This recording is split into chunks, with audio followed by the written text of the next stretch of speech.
Flanders has changed his mind. He wants us to gavel it in there and then come over here.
Hear ye, we're opening the meeting of the Kansas Board of Regents here in June of 2024.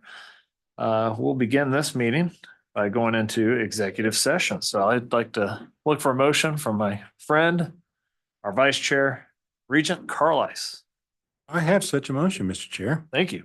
I move that the Board of Regents recess into executive session to discuss personnel matters of non-elected personnel. The subject of this executive session is to discuss FY25 CEO compensation adjustments, a personnel matter, and the purpose is to protect the privacy of the individual board members involved. The session should last approximately 1 hour and shall include the following persons who are either members of the body who are aiding the discussion, members of the Board of Regents, President CEO Flanders, for a portion, General Counsel John Yeary. The open meeting of this board shall resume in Kathy Rupp at 11:07 by my watch. Well, we round that to 11:10. Okay, at 11:10. Do I hear a second? Oh, that's a lot of seconds. Dr. Lane with the second. All right. And to be clear, before we vote, once we finish the executive session that we may extend in Kathy Rupp, once that's over, we will reconvene in this room and begin the meeting. All right, it's been first motioned and seconded. All in favor, please say aye. Aye. Thank you.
All right, gaveling in. Hear ye, hear ye.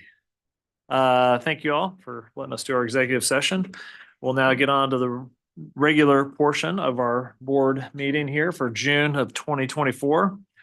We'd like to start by approving our minutes, looking at May 15th and 16th. Are there any amendments or corrections? If there are none, I'd love a motion to approve. All right, Regent Dicus.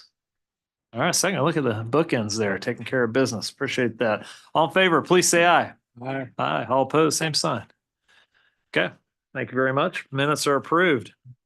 All right, introductions and reports. Are there any introductions today? Yes, President Linton. Thank you, Chair Off, and rest of the board. It's my honor to introduce our new provost and executive vice president at Kansas State University, Jesse Perez Mendez. Previously held leadership and academic roles in both urban and rural environments in 5 different states: Texas, Indiana, Florida, Wisconsin, and Oklahoma, which include 4 R1 institutions, 3 Hispanics serving institutions, 2 land-grant institutions, and 1 R2 institution, as well as 2 community colleges.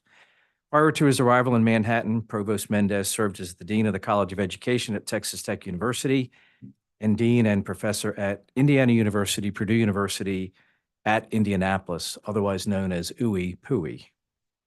Additionally, he has served as Associate Dean for Academic Affairs in the College of Education and Community Innovation for the University of Central Florida, head of the School of Educational Studies at Oklahoma State University, and a governor-appointed regent for the Northern Oklahoma College Board of Regents.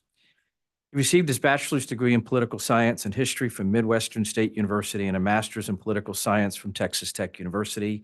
He then earned a Juris Doctorate from the Maurer School of Law and a doctorate in higher education and student affairs, both from Indiana University. So I welcome Dr. Mendez to the Kansas State University team.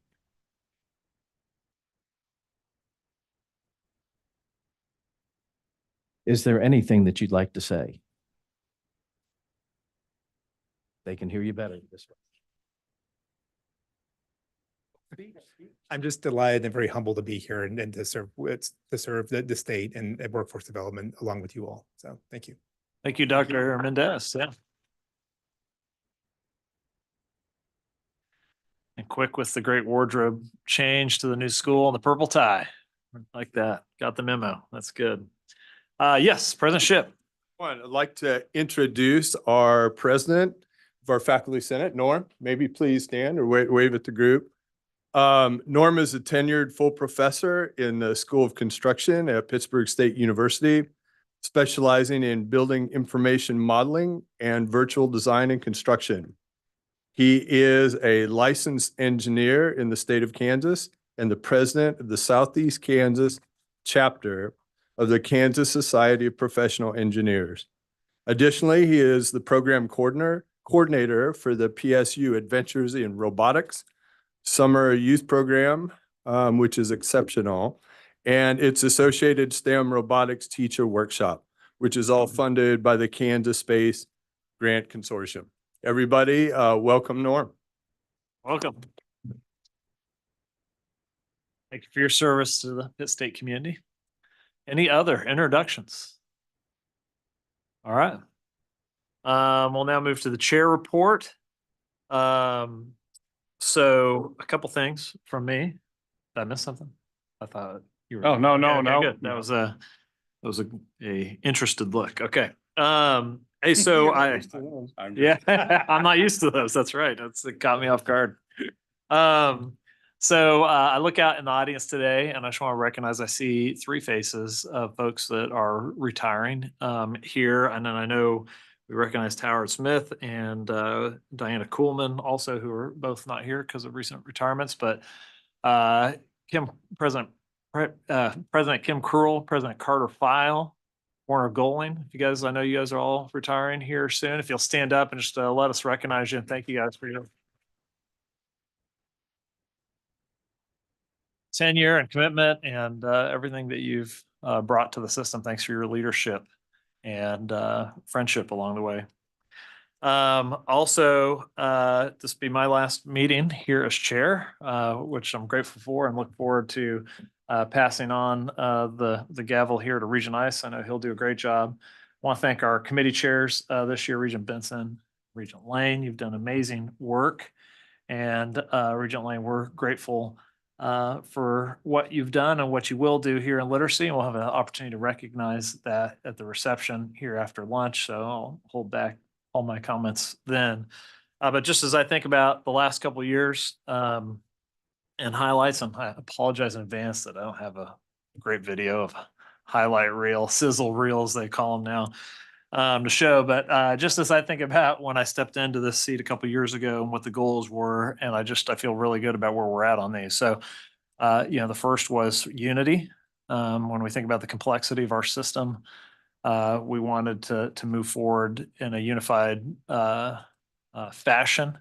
And then part of that, we needed to create stronger communication and opportunities to talk. And so I just feel like the communication between the different sectors this is the best that I've seen it in the last 5 years. Our communication just internally as we debate direction and what we want to do, and the give and take of that in a safe and trusting environment is helping make us all better.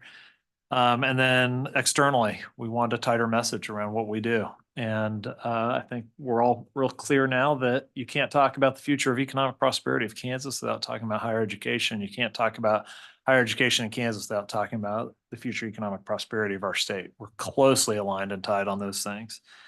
I also just think about creating space for strategic conversations so that we can have a forward lean into the changes that are coming our way. And I'm just really pleased with what this group's produced from a strategy standpoint and how we're preparing ourselves for what's coming. And then I just want to thank everybody too. I just feel like we've done it and consistent to our values, which was also important to me as we move forward.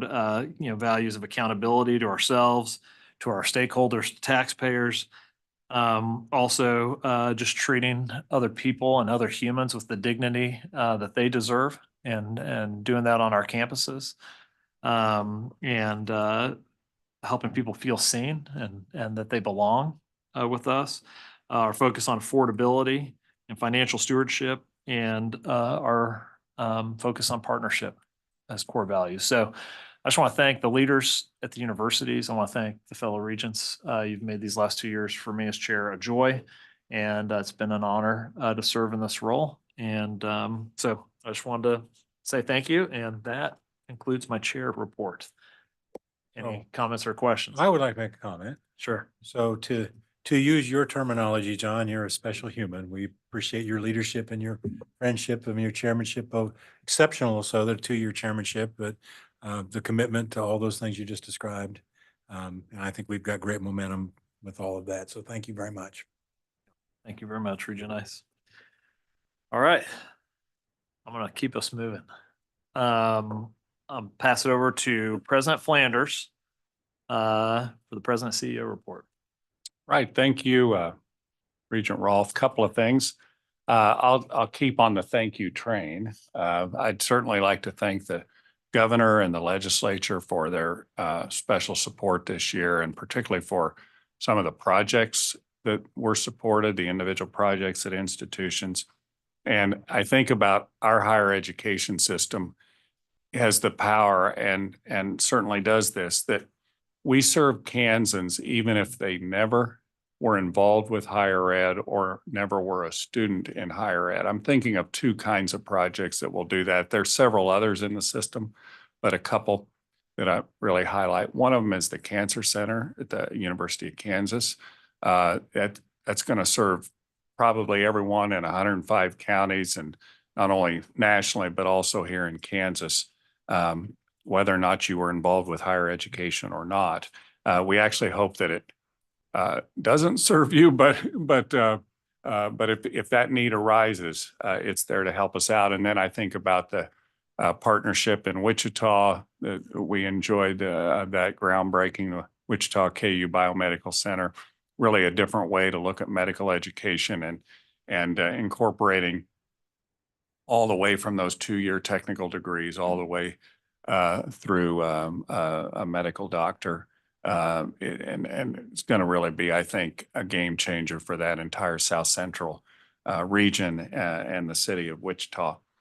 I'd also like to report that Regent ICE addressed the State Board of Education to really advocate for the FAFSA as a graduation requirement. They're reviewing that right now. They vote on that next month. And I think it would be a great move for our state to really stop leaving dollars on the table and getting those into the hands of Kansans. And one way to do that is to develop the infrastructure around helping families and students fill out that required paperwork to receive those funds. And so thank you, Regent ICE, for taking time out and addressing the State Board of Education. And then I've also attended the Midwest Higher Education Compact Executive Committee meeting in between our meetings here, and wanted to let you know that as we talked about some things going on in Kansas, we've had follow-up calls with another state, and people are interested in what we've done here around facilities. And that really is a lot of the work on the campuses and led by Chad Bristow in our agency, but how we've began to utilize data now to address deferred maintenance, incorporated with data around space utilization. And then again, thanking the governor and legislature for the support that they're going to give us, and our campuses matching with non-state dollars with this facilities renewal. It's really going to make a difference. It's going to make a difference for the learning spaces on campus, and I think really help our system moving forward. So with that, that concludes my report. Any questions for President Flanders? All right, let's move to standing committee reports and hear from Regent Lane, Academic Affairs. Thank you very much, Mr. Chair. Let me first begin by thanking you and this board for the privilege of serving as Chair of Academic Affairs. Following the infamous Regent Kiblinger in that role was a big task. And because of the tremendous support that I received from the KBOR staff, I think we had a very productive year. So it's my honor to serve. Our meetings this month primarily focused on program review. We met on June 4th, and I won't go into a lot of details on program review because it is on our agenda later. But let me tell you, it was a very rigorous process. We also had an opportunity to learn more about the campus program review process, and it was very enlightening to see the rigor that our campuses are going through to making sure they're offering programs that are of high demand and of quality to our students. In that process, we have learned that over the last 12 to 24 months, the campus process has resulted in eliminating 27 undergraduate programs that have been underperforming. So we often have heard that campuses are not thoroughly reviewing programs, but I found, and our committee found, that that is not the case. We reviewed 31 programs that were not meeting the required thresholds, and we'll talk more about that later on our agenda. We also received a report from on the state authorization reciprocal agreement known as SARA. That too is in our board book. It was a good report. Changes are coming, and we need to stay abreast of what those changes are. We learned about the University of Kansas' new competency-based education process, and that's very encouraging to think about focusing on knowledge and skills on your path towards a degree. I hope this board will have an opportunity to hear more about that moving forward. We approved the request for a competency-based education degrees. Those are also on your agenda. We had a report from WSU requesting to offer an Associates of Science degree and approved that. We also approved allowing the engineering physics program at the University of Kansas to exceed the 120-hour limit to take that up to 126.5-hour credits toward that degree, all of which are on your agenda. And finally, we had an update on reverse transfer. We're really pleased to hear the tremendous progress that is being made there and that work will continue. So lastly, it was an honor to serve as the Chair of Academic Affairs, and I encourage you to continue that clear focus on student success. That concludes my report. Thank you, Regent Lane. Any questions or comments? Academic Affairs. Okay, hearing none, I'm going to pitch it over to Regent Benson for Fiscal Affairs and Audit Report. All right, thank you, Mr. Chairman, and I likewise will offer my thanks for allowing me to serve in this role. Thank you to my fellow committee members for not only their help, but also their grace and my learning curve as I chaired this committee. Thank you to the CFOs for everything that you do. These folks, when we talk about great ideas and, hey, we can just do this, we can do this, they're the ones that are sitting there thinking, well, I've got to figure out how to pay for this. So thank you so much to the CFOs for all the work that they do. And then, of course, the team here at the Board of Regents, Vice President Frisbee. Nothing happens without her and her efforts and that of her team. So thank you so much. So with that, Mr. Chairman, the committee had an agenda call on June the 4th and met on Tuesday, June 18th, where we approved the minutes from our May 15th meeting. We first had a discussion with representatives of Dodge City Community College. President Nolte and his team talked to us about their progress to improve administration of federal financial aid and to improve account reconciliations. The committee was pleased to hear that other colleges are assisting Dodge City with their financial aid processes. So thank you for that. We ask staff to schedule future meetings with the 5 other coordinated institutions this fall to hear from their leadership on audit findings from fiscal year 2023. The committee then reviewed those items on today's board agenda related to fiscal affairs. First, Mr. Chairman, I need to note that I will be recusing myself from voting on item 6A9 on today's consent agenda for Pittsburgh State's acquisition of Block 22. The committee reviewed all the capital and distributions of state aid on today's agenda, as well as the labor MOAs. Regarding the tuition and fee proposals from the state universities, and I know we'll be discussing these more this afternoon, but Mr. Chairman, your Fiscal Affairs and Audit Committee will be recommending unanimously to the full board that the proposals be approved as presented in May, with the revision by Emporia State to not raise the tuition rate next year. In other items, the committee next received a progress report on facilities renewal from Director Bristow. This month marks the end of the 3rd successful year of the board's initiative on revitalizing campus facilities. None of this would be possible without the dedication, expertise, and hard work of the campus facilities teams and their partners, the maintenance and operations staff, contractors, architects, engineers, the technical consultants, construction managers, and trade work teams who bring the projects from start to finish. So I want to note their efforts and also note the efforts of our K-Board data team who worked at length on developing the space inventory data collection. With the data now available, the system is positioned to launch the Campus Restoration Act in partnership with the governor and the legislature. So that's obviously a big achievement, and appreciate all those that made that possible. Although the board's initiative was launched at Regents' direction, it really has been Director Bristow who has so skillfully tended to the many details of this capital program for nearly 4 years, and everyone on our committee commends everyone for their work, which will benefit Kansans for decades to come. Lastly, Pitt State CFO Doug Ball gave the committee an update on the Gorilla Rising project to notify us that the location is moving 1 block south of the Block 22 development. The state project delivery will be the design build alternate delivery process as approved by the State Building Advisory Committee, and we look forward to seeing that project to fruition. Mr. Chairman, I do have a motion to amend today's discussion agenda.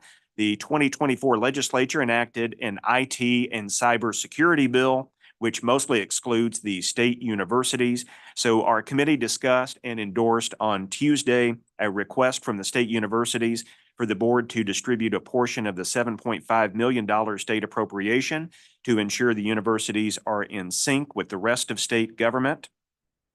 And so if you're comfortable accepting a motion at this point, may I do that? Certainly, yep. Okay.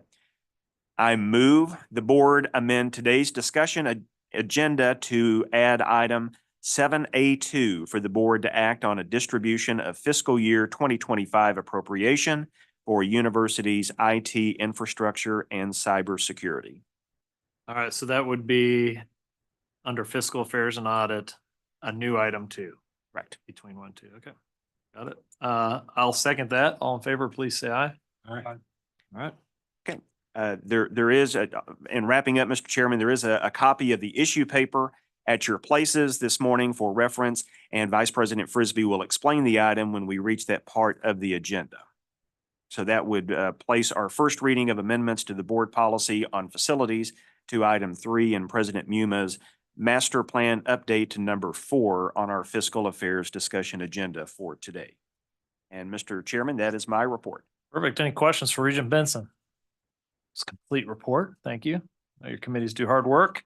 All right, let's go to governance. That's me again.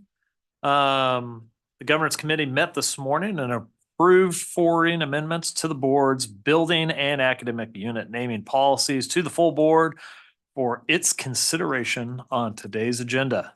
The committee then recessed into executive session to discuss fiscal year 2025 CEO compensation. Recess does not mean what it used to back in the day. It was a lot more fun. All right, any questions on governance? Okay, hearing none. Before we approve consent agenda, I also want to make a motion to move something around on our agenda. Under section D, other matters, number 5, which is 2025 CEO compensation. I would like to move that vote to after our executive session, item 8. So we'll come back, reconvene, vote on that before we adjourn. The idea on that is to make sure that we perform all our reviews before we vote on compensation instead of performing 2/3 of them and then doing 2 more after. So I'd like to make that change to our agenda. Do I have a second on that? All right, thank you, Regent Parasker. All in favor, please say aye. Aye. All opposed, same sign.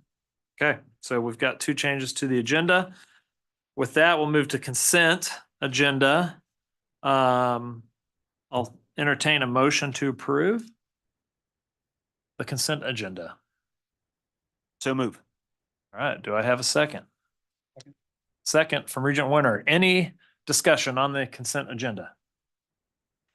Hearing none, all in favor, please say aye. Aye. All opposed, same sign. Wonderful. Look at that, we're rocking and rolling.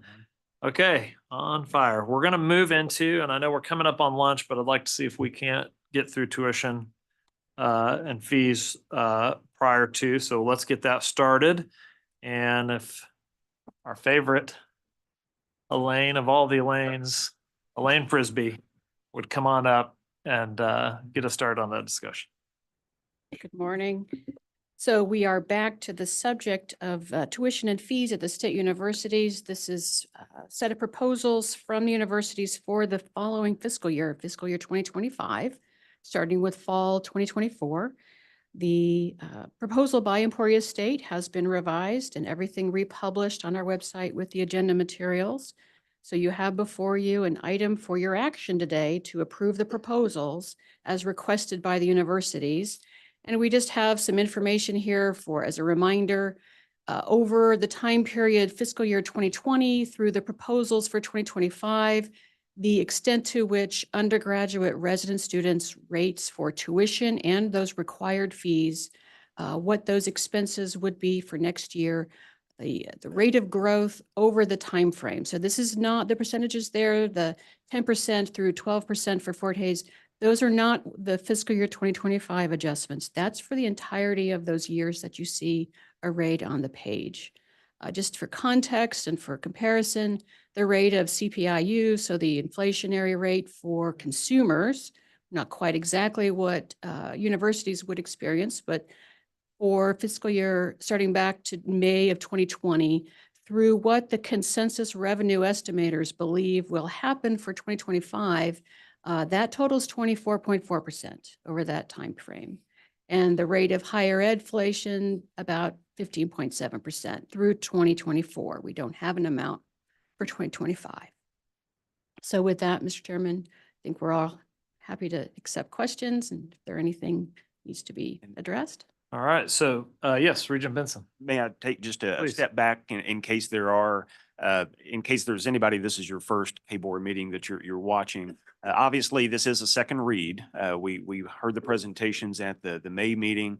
Fiscal Affairs, as I noted, has spent a lot of time in visiting with our CFOs to make sure that these numbers are what is needed and to work through those.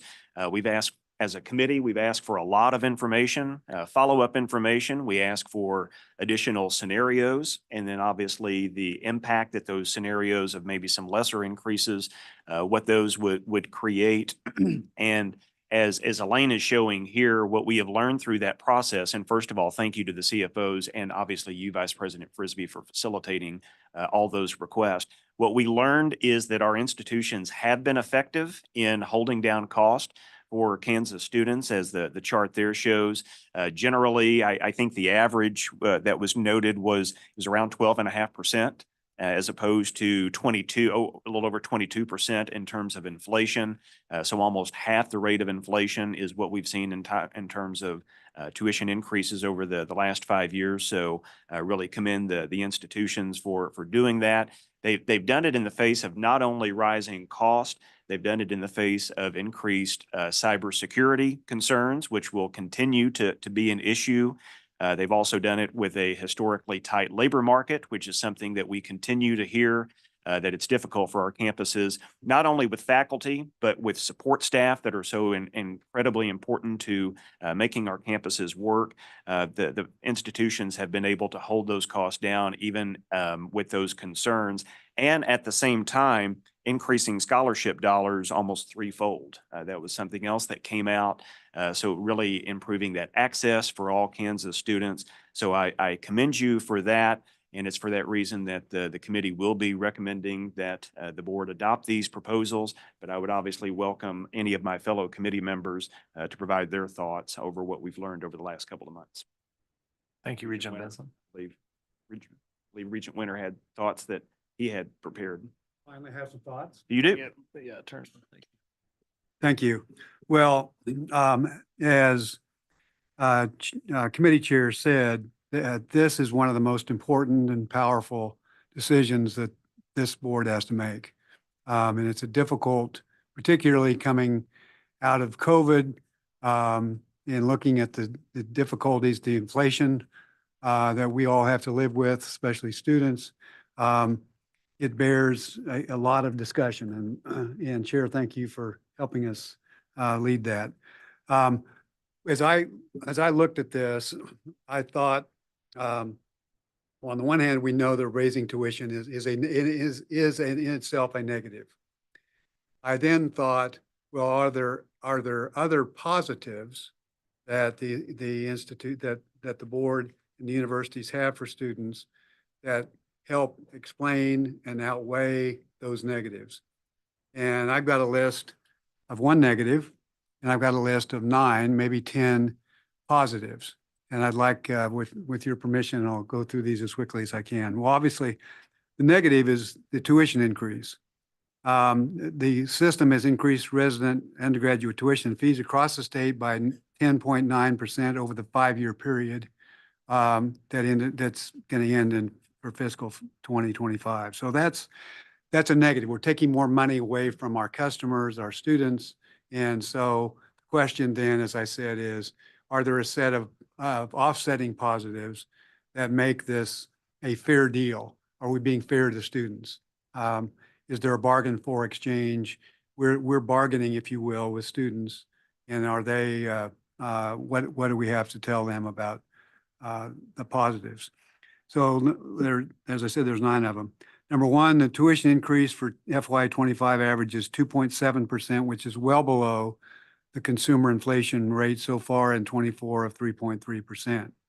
As an example, if we were to increase next year tuition by the same rate of the rate of inflation, that would, for example, cost students at Kansas State and Emporia another $3 million. So just those 2 campuses we'd have students paying more than $3 million if we allowed tuition to increase at that inflation rate. Secondly, Chair mentioned it, student financial aid support available to students has quadrupled from 2021 of 24 million to 2025 of 97 million. That's a fourfold increase, and it's a very, it obviously goes directly to students from state resources. The third item is that students are being directly benefited from a new program that we started 2 years ago, the Student Success Initiative. And that additional cost and spending directly for students is $19.1 million over those 2 years. And those, in addition to that, we've also spent another 1.4 million, or total, more than a total of 20 million. And that 1.4 is to purchase the Navigate system to provide a common student success management platform with predictive analytics, et cetera. Item number 4, state university. Now, I think it's important, if we're asking students to pay more, then are we doing our job to cut costs, to hold expenses where we can? And the answer to that is yes. State universities in the last 5 years have reduced their spending, has cut spending by $219 million, and have reduced employee headcount by 675 FTE. That's really important. We are not asking the students to increase their tuition spending without having asked the universities to reduce their spending. It wouldn't be fair if we did, and we haven't. So $219 million of reduced spending across the system is really, really important. Fifth, the system, through the leadership of Pitt State, has awarded 171 associate degrees for university students who have 60 plus credits, but were not awarded that degree. So that's a benefit to students, obviously, as we proceed going forward. I might note that student fees at both Emporia and Fort Hays State are now lower due to the use of state funds to pay off student debt on building projects. That was $8.1 million spent at Emporia State, and Fort Hays State spent $6 million directly reducing student costs by using those funds. Next, I want to point out that President Muma knows this. There's an estimated 1,400 students over the past years that will benefit from increased internships and work-study jobs at a cost of over $5 million at WSU. So 1,400 students have more work-study available to them because of what we've done. Number 8, I want to note that because of the leadership of President Mason and the presidents of the 2 tech schools in Northwest Kansas, that affiliation will open up hundreds of new courses to students at those 3 institutions. Very, very important to note that those benefits for students. Number 9, we of course have asked the student government, all the student governance organizations, what their position is on increasing tuition. And almost certainly surprising to me, all of them agreed that this is the time to increase tuition. I couldn't get to 10, so sorry, Mr. Letterman, for not getting to 10. But in my mind, if you look back at this ledger, on the left side is an unwanted, difficult tuition increase for our students. On the other side of the ledger, there's 9 items which directly support and help students. So with that explanation, I think I certainly support what the committee did, Mr. Chair. Thank you, Regent Winter. Other questions or comments in regards to the tuition proposals? All right, so we had our first read last month as a board. You've had a chance to calculate numbers, talk to stakeholders, talk to CEOs. We have had our committee work this really hard. Appreciate the hard work that you guys have done and looking at different scenarios. and double checking. We also have a many months long process of laying this out at the beginning of the retreat as we're starting to think through how things look.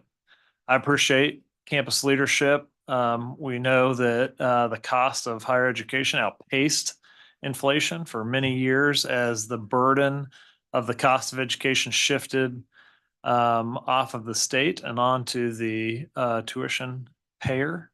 But since that new mix might be the right way of the cost of education, I feel like we've done a good job trying to be financial stewards and keeping this under inflation to the degree that we have, knowing that the inflationary costs internal to our financial statements are real. I appreciate the work that you're doing. And on your campuses, the processes that were so evident, as Regent Weiner mentioned, of engaging a lot of different stakeholder groups and understanding not only what tuition increases mean for this year, but how it sets the universities on a path for continued success for years to come and for future students. And have that buy-in and the universal, your unanimous support of the Fiscal Affairs Committee. I'll make a motion that we approve tuition as presented with the Emporia State amendment included in that. So Tuition and fees. tuition and fees to make sure it's all inclusive. Thank you for that, Elaine. That's why you're a favorite. Okay. Do I have a second? I will second, Mr. Chair. All right. Thank you. Any further discussion? Any questions? Anything anybody else needs to say in regards to this work? Region Ice. Sure, ready to vote, sir. You are ready to vote. I appreciate that. Always on the ready. Any questions or comments? All right, all in favor, please say aye. Aye. All opposed, same sign. Okay, great job. Thank you very much. And if my stomach is rumbling, it's telling me it's lunchtime. So we are going to take a break for lunch at 12:45-ish. We're going to meet out here for a reception for Dr. Lane, and then we'll reconvene this meeting around 1:15. And so hear ye, we're on a break.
Exception for a wonderful human being.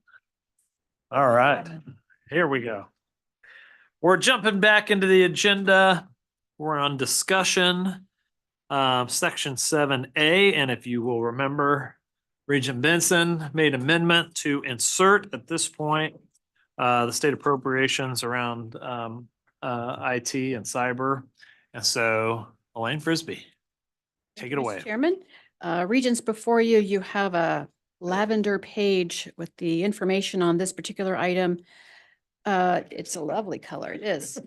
The 2024 legislature appropriated to the Board of Regents $7.5 million for IT and cybersecurity upgrades. And we had planned to come to you this fall with a plan for distributing that fund.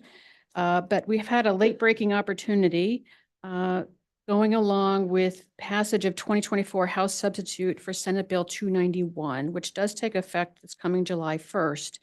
This legislation affects much of the rest of state government outside of the state universities and does involve the Board of Regents office and will impose new standards established by the NIST, the National Institute of Standards and Technology, and adoption of their cybersecurity framework, which is as of now at 2.0. For understanding how we as state agencies are doing in terms of our risk management for cybersecurity attacks. And the universities are wishing to keep up, if not exceed what the state is doing, but at least stay in alignment with what the rest of state government is doing. A working group was formed back at the end of toward the end of the legislative session. So our IT folks with our business officers have been working together. Along with some of our risk management staff at the campuses. They are going to present to you some amendments to board policy or in addition to board policy at the July budget workshop and the retreat to consider new governance standards for how the state universities will be governed for their management of risk and what standards will be applied to them for cybersecurity and IT standards. The working group has a proposal for you today, and we talked a little bit about this with Fiscal Affairs. They are seeking an allocation of 1.5 million of that 7.5 million so that the universities can work to go out for bid for vendors' proposals so that we can do a contract with one vendor and all of the universities and our office would then be assessed on where we are against the NIST standards, at least get a baseline understanding of where we're at for those things. So, Mr. Chairman, the item before you is for a distribution of 1.5 million of the 7.5 million. Thank you, and I appreciate the background. Any questions or comments? One seems pretty straightforward. Do I hear a motion to approve? I approve. Do I have a second? All right, the bookends again. Appreciate that. Any further discussion? Hearing none, all in favor, please say aye. Aye. All opposed, same sign. That passes. Thank you very much, Elaine. All right, Chad, come on up. Amendments to board facility policy, first read. Be great. Thank you, Chair Rolfe and Regents. So you should all have a summary of the recommendations, a printed summary, and that will support this short presentation here to highlight some of the more substantive recommendations for policy revisions that you can find on pages 103 through 110 of the books today. Okay, looking back over the last several years and the origin story of, if you will, of the current board facilities initiative, you can see that 3 years ago at the June meeting in 2021, the board adopted a new facilities policy framework that established the maintenance assessment for all university mission critical facilities. And since that time, steady progress has been made to operationalize the best practices approach that this initiative represents for stewardship of the state university campuses and buildings. And based on the board comments at the April meeting to refine and update some of the board policies that were adopted back 3 years ago, There are several, well, a few, let's say, policy suggestions on pages 104 through 106 that represent ways to strengthen the planning and funding of maintenance and operations. And what you can see here is a snapshot or a snippet of a tool that we've created with the universities and consultants over the last couple of years. And it represents a standard maintenance assessment calculation worksheet. And so at a minimum, one recommendation on page 104 is to require that this worksheet be completed for any new building on state ground, whether or not it's a mission critical facility. Additionally, and you can see here in the lower right-hand corner, lower left-hand corner, there's a place that the funding sources or reasonably identifying the funding sources that might support maintenance and operations over the life of that building can be identified. And then on page 106, identifying what procurement method that project would follow would be a requirement.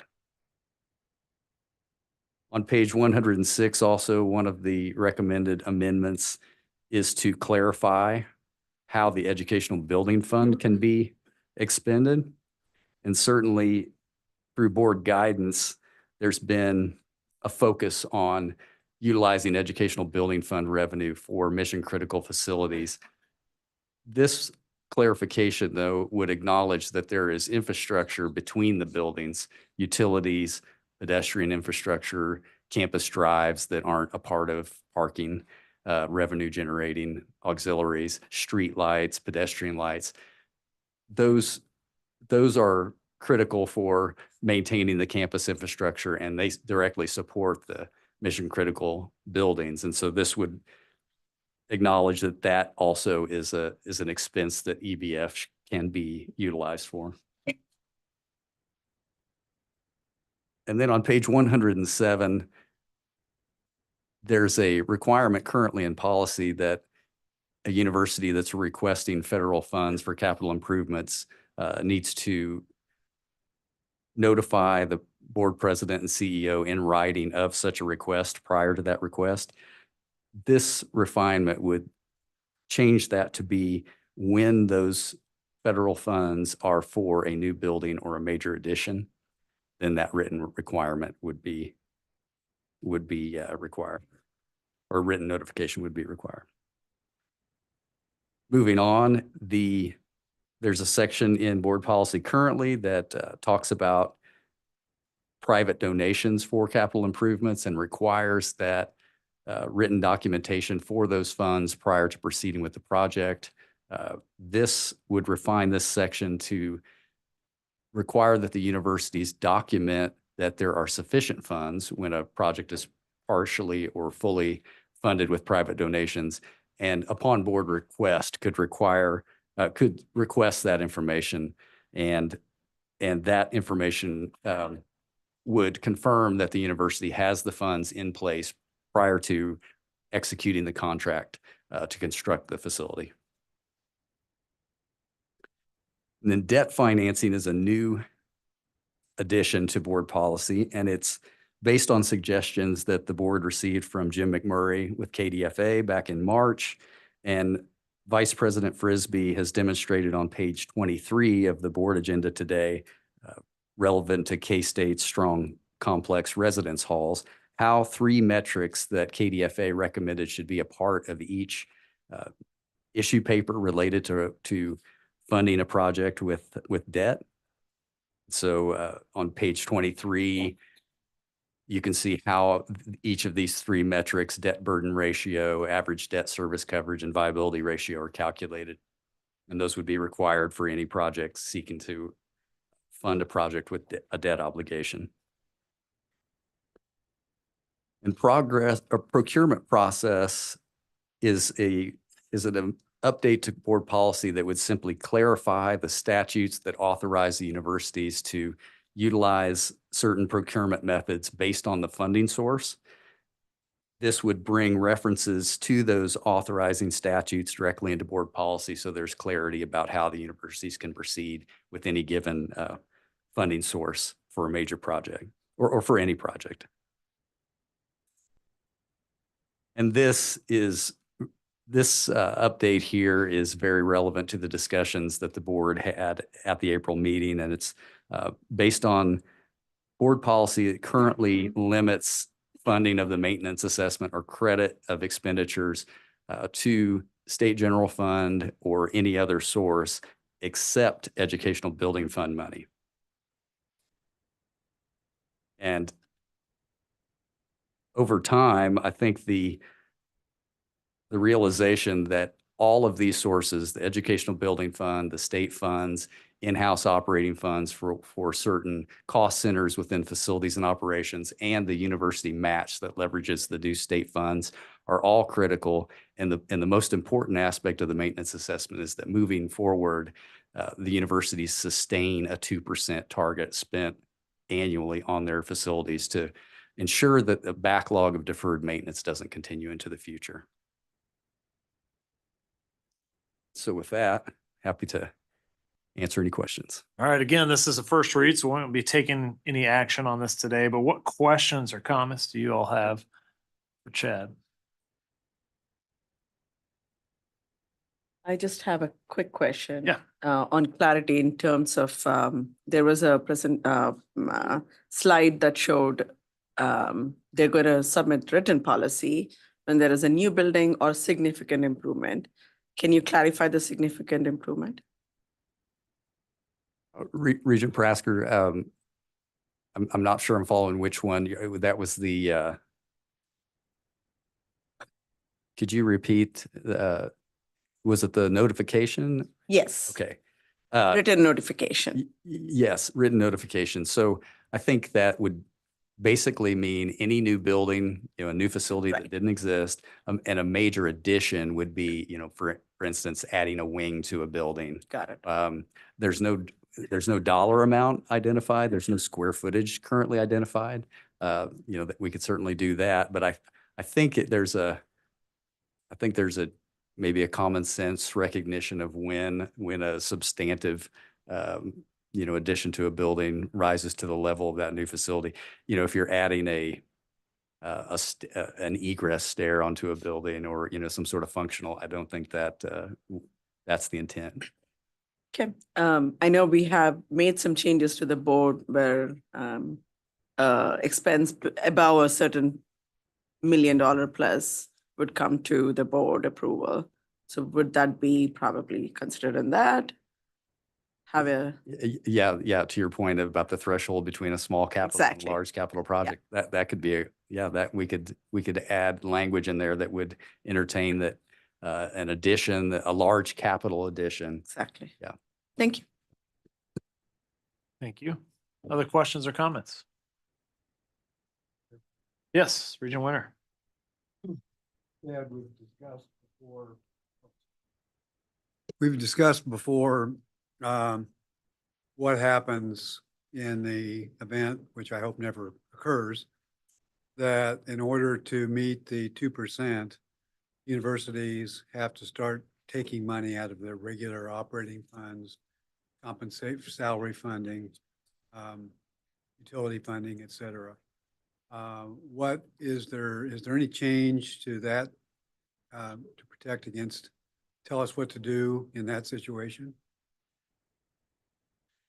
Regent Rolfe, if I could, Regent Winter, currently there's no change to that language. The language currently states that the board will review the impacts of the maintenance assessment regularly. So I think that would, from one perspective, that I think would satisfy that concern, and that the universities would know that prior to, such an event, ideally, and be able to communicate that with the board and navigate through what that means for the maintenance assessment. And as I'm seeing, I think there's pretty good give that we're now willing to include EBF inside of that. So, there's an effort, I think, to meet in the middle on that a little. Yep. And I think it makes the whole thing simpler for everybody too. And I should have led with that. That's I think a big positive to ensuring that normal operations won't be dramatically negatively impacted. But I want to just make sure that there's nothing different in there at this point, other than the EBF, which is good. That's correct. No Thank you. change there. Other questions or comments?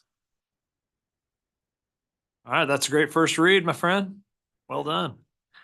Next up, President Muma. Front page story in the Wichita Eagle today. Here, what you're about to present, all right? Thank you, Mr. Chair, Regents. I could have a slide deck. Just for context, and just as a reminder, you were sent a link to the 100+ page document. So we didn't copy that for you today. I thought maybe you'd appreciate that. So just sit back and relax and listen to this particular presentation. And just for context, you approved our master plan 10 years ago, and this is what our campus looked like 10 years ago. You can see that half of it was the original campus, and the other half was the 18-hole golf course. And today I'm just talking about the main campus. We have 10 other locations in our community, and we'll address that shortly. But we're just talking about this 330-acre part of our campus, half section of land, basically. And here was the master plan that the board approved 10 years ago. It called for a number of things. I just want to point out a few. Called for renovation of our university stadium. That is in progress as we speak. It called for 2 parking structures. We built 1. What we're proposing today will be a total of 3. It also called for utilization of the golf course and making a 9-hole golf course instead of 18-hole golf course. And you know from being on campus that we had full utilization of the golf course for the Innovation Campus, and then new housing. And so since that time, the oldest housing that we have was built in 2014. So all new residence halls and a number of other things that have happened. So, and this is what campus looks like today. And even this is a little bit dated. We have some construction that's ongoing that's not reflected in that particular map. So we've hired a firm, the same firm that designed our business school, designed KU's business school, Gensler out of Chicago, and to try to help us with reimagining our campus. It's shifted more to the east, particularly with the Innovation Campus, the new business building, with these objectives in mind. And we also want to make sure that we were staying true to our vision, mission, and our strategic goals and our priorities, and involve lots of different people. 900+ people were directly involved in this, at several town halls for the community as well, and came up with these 3 guiding principles, being the engine for innovation, foster a holistic culture, and thinking more beyond the classroom into more of an 18-hour campus. So I have brought with me someone who's been deeply involved in working on this, Emily Patterson, who is our Executive Director of Facilities Planning, who's going to walk through this rest of the slides. It's not going to last more than a couple of hours, so we should be good. Emily. Welcome, Emily. Good afternoon, everyone. Emily Patterson, Executive Director of Facilities Planning for Wichita State. Working my 10th year at Wichita State. So I was involved in that last master plan. It's been very rewarding to see the campus grow over time. We do have a lot of information, and we've condensed it down into a high-level summary, and we'll open up for questions at the end. As President Muma said, we focused on 3 main themes throughout the development of the master plan: define, bridge, and lead, and then just to chart our next 10 years forward. Also, we have focused the main plan on the main campus, but wanted to recognize the impact and the presence that Wichita State has in the Wichita community and the region, because all of that is important as we look for priorities and goals for the main campus as well. We have a strong presence in the community and the incredible work that NIAR is doing with industry research, and that is definitely part of our main campus and the surrounding facilities in Wichita. And then, of course, with the exciting new development in downtown Wichita for the Wichita Biomedical Campus, this will take our College of Health Professions from the main campus to downtown. So we have part of the plan to backfill the building they're in as part of the strategy in the next 10 years.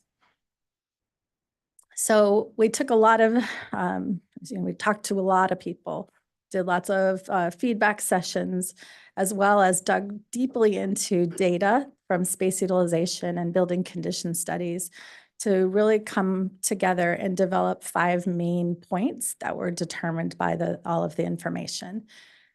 The first one is that our most highly utilized teaching spaces are the buildings that are in the poorest condition. They need the most work. And 6 out of 7 of our most utilized buildings need significant investments in deferred maintenance, which is again what Chad's been talking about and you guys all been working on in the last few years. So it's an acknowledgement of that as part of the planning in this strategy. So we're going to renovate key buildings as well as look for targeted buildings to demolish as we move forward.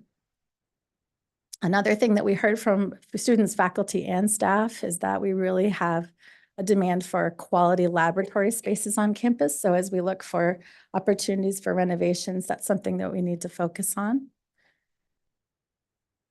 Another thing that we heard from people is that colleges, over time, with the natural growth of programs, you occupy spaces that are available. And we're hoping through this intentional look forward, we can start bringing colleges back together to create that sense of home and community within colleges. So that's part of our strategy as we move forward to take some of those colleges that are more spread out in multiple buildings and pull them back together in less buildings. Also, the buildings that we have over 40, our average building age is over 40 years old. And when it was built, we were more of a commuter campus where now we have a lot more presence for people creating that 18-hour experience. That was in one of the goals. So what we need to do is as we move forward, create those sticky spaces on campus, the third spaces outside of the classroom and offices that people will want to gather and linger and be on campus as part of the community. So that's one of our goals as well. And also something that is an acknowledgement for our space utilization study that we've done. We do have, with other universities our size, we have a high square footage per person in office space. So we do have opportunities to consolidate as we take buildings down and take a deep look at office space on campus. Okay, so we're going to dig into the meat of the future forward-looking master plan. We have divided the campus into 5 main districts that generally follow where we are today. So we have an academic core that is probably the biggest change that we're proposing here right in the center of campus. Historically, before, when we had an 18-hole golf course, we had an east side of campus and a west side of campus. This goal of that main district is to unify those spaces so that you have a more contiguous campus for the academic core of campus. So we're going to dive into that one first. So as we go through here, they all follow similar graphic formats as we move through. The white buildings this is existing conditions for the academic core. The white buildings are the buildings that are to remain in this plan, and the gray buildings are the buildings that are suggested for demolition. In the academic core, we have 2 large structures that have significant deferred maintenance, Hubbard Hall and Heskett Center. So we're proposing to remove them as part of this. We had a YMCA on campus built a few years ago, which has really served the needs for most of campus recreation functions. So we think we can consolidate space into a newer facility closer to the YMCA. There's also a clear divide in the center. I don't know if I can wait here, but a clear divide in the center, just east of the NIAR building between NIAR and Woolsey Hall is something called Mid-Campus Drive that creates a pedestrian barrier between the east and west sides of campus that we have concerns about just from pedestrian and car traffic. So part of the plan, if I move to the next phase, is to really unify from a pedestrian perspective the center of campus across that now dividing line in between east and west. So you can see here, there's large open quads of space that are created by removing some of those low, I'll go back one more. Those low density buildings, the police department, the campus credit union building, and the printing and publications building, which is now called Wichita State Connect. They're small one-story buildings that can be put into other structures as we move forward. And also Grace Wilkie Hall right in the center there is another low density building that can be removed to create this center corridor and pedestrian green space that connects the two spaces. Something else that was identified from students is we have this incredible new Woolsey Hall that's on campus and rave reviews. Everyone loves being there, but it is creating an equity issue on campus that we heard from students that aren't in the College of Business. So right there, east of Abla Library, we are proposing a future interdisciplinary academic building that would house classroom and teaching laboratory spaces for all colleges, which would allow for some of those larger teaching structures to come down and us house the departments and other facilities.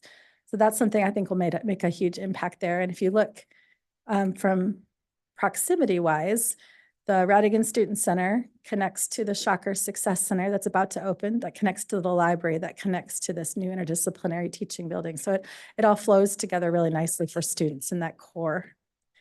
We're also proposing framing the Woolsey Pond with some more academic buildings to create a nice area around Woolsey that's all open right now. Another feature of the academic core is a proposed community building. So we're taking Wichita State Connect offline, which is outreach to K-12 students on campus, as well as the adult education component that's at the Metroplex, and bringing those together into this new facility. Located next to that is one of the 3 parking garages that President Rima mentioned earlier. So I'm going to go on next just to show you some images of this. So this is just the idea that we're creating these spaces on campus that we don't have here on the academic core part, with these green lawns that are connected, and the buildings frame the lawns and really create that college feel. One of the buildings we're talking about taking down probably in the near term is Neff Hall, which is located where the RSC quad is on the right side of that image. And that'll be right in front of the Student Center to create a true campus quad environment as well. And you can see here just an idea of framing the walk from that new quad with a new interdisciplinary building on the right. You can see Woolsey Hall there in the distance. This is that RSC quad that we just talked about, the Shocker Success Center on the left, framed by that, and engineering in Wallace Hall, and liberal arts and sciences in the geology building there on the right.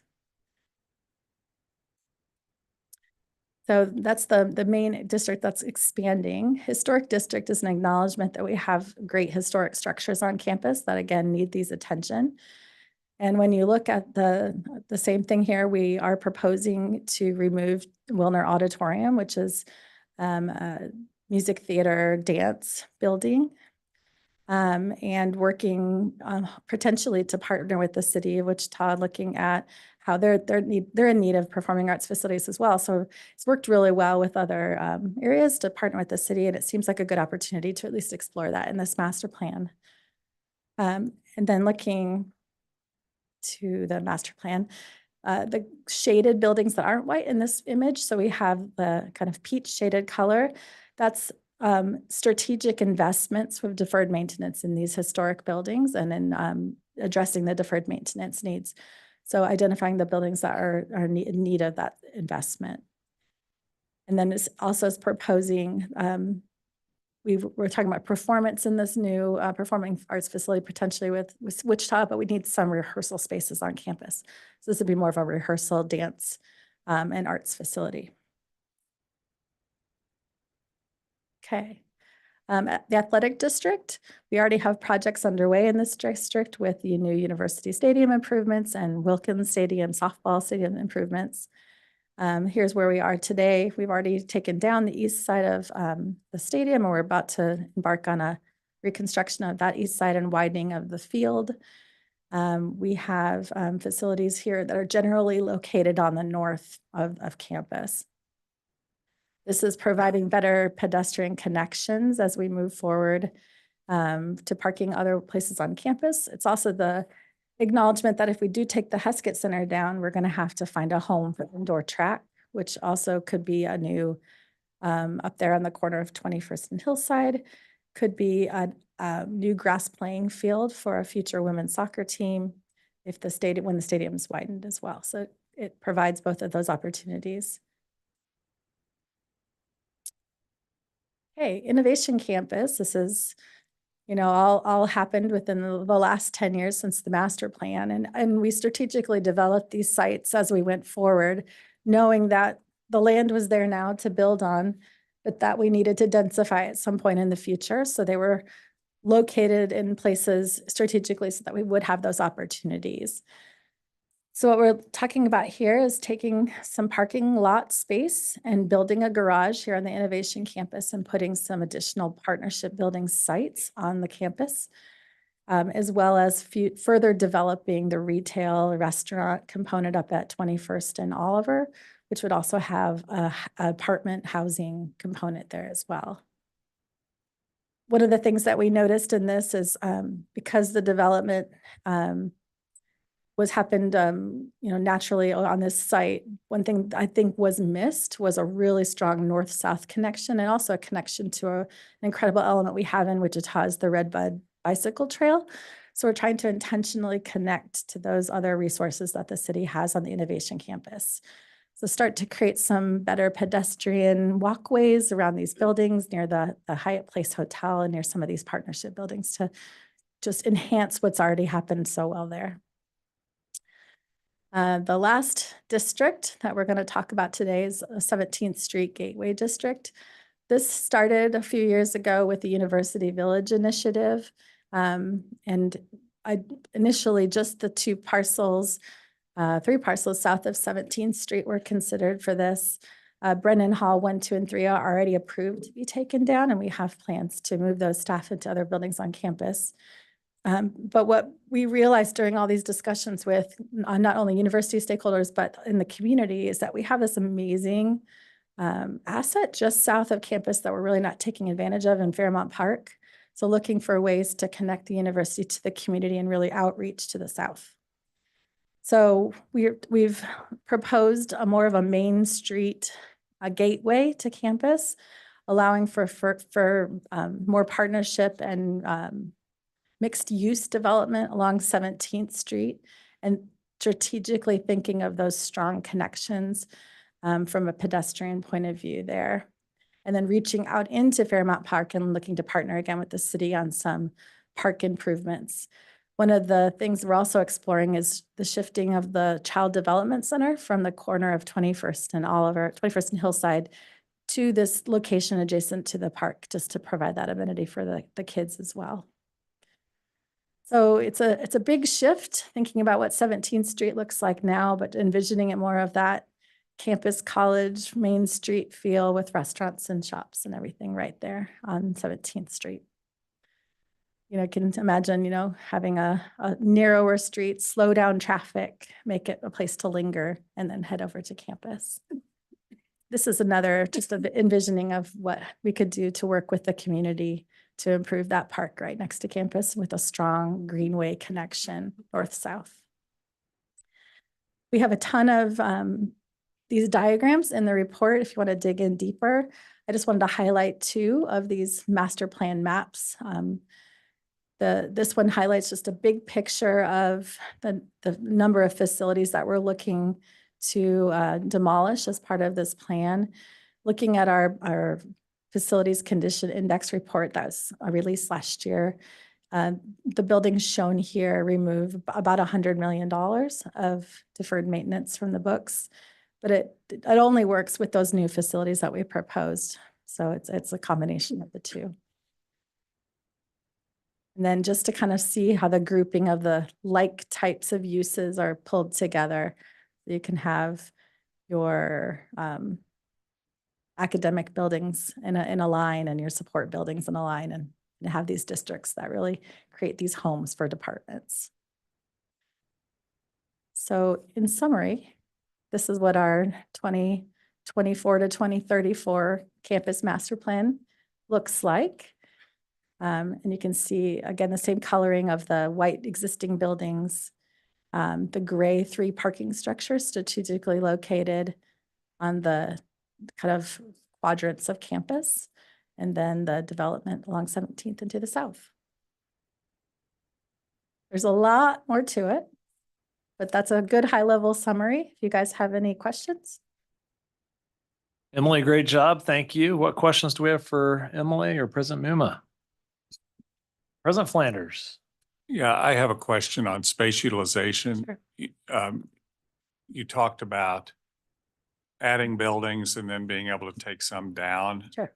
Has there been thought to utilizing existing space and improving our space utilization numbers as opposed to building new? And I know you'd need swing space then. And Yeah, I think it's a combination of both. I mean, have to strategically look. I know when we move people out of Alberg Hall into the Wichita Biomedical Campus, it'll leave a large building unoccupied. So that's something we're talking about, consolidating a college that's spread around into one building, and then it'll allow you to take a building offline. So that's like, the first step. So I think every step of the way, we'd have to look at that and make sure that we're making good choices towards that space utilization. And I'll just add to the main buildings, Hubbard Hall, which is our biology science building, that facility, and Wilner Hall, the cost to renovate those would just be astronomical. We think that to renovate Wilner would be $40 million, and not sure we'd have that much improved space for that facility. The problem with removing Wilner, it has a lot of deep-seated memories for people at the campus. It's one of the original buildings, WPA buildings. So, but it just seems almost impossible to make that a useful building. And then Hubbard, the science building, is another one too. So I think we pointed that out, how dated that is. And really, what we're thinking about there is having one multi-use classroom laboratory for the entire campus to share that. So it'd be a large building, but to share that in spaces that students want to learn in and faculty want to teach in. Yes, Rejoice. Is there site areas that have to be acquired for the stuff that's south? In my mind, it would be a partnership with the city and wouldn't necessarily need any land transfer. Okay. Everything that's shown developed on is already Wichita State land. Park would be the partnership. Well, I was okay, so the stuff is between the park and the south edge. That is where Brennan 1, 2, and 3 are currently. Okay, all right, thank you. Do I count 5 soccer fields on there? I love soccer. According to my colleague Dan Ship, soccer is really popular. It is, and getting more popular. And we currently have those fields up at the Metroplex, so it's intentionally bringing them back to campus and making it more convenient for students to use them for recreation. And they're heavily utilized now, that and pickleball. Mhm.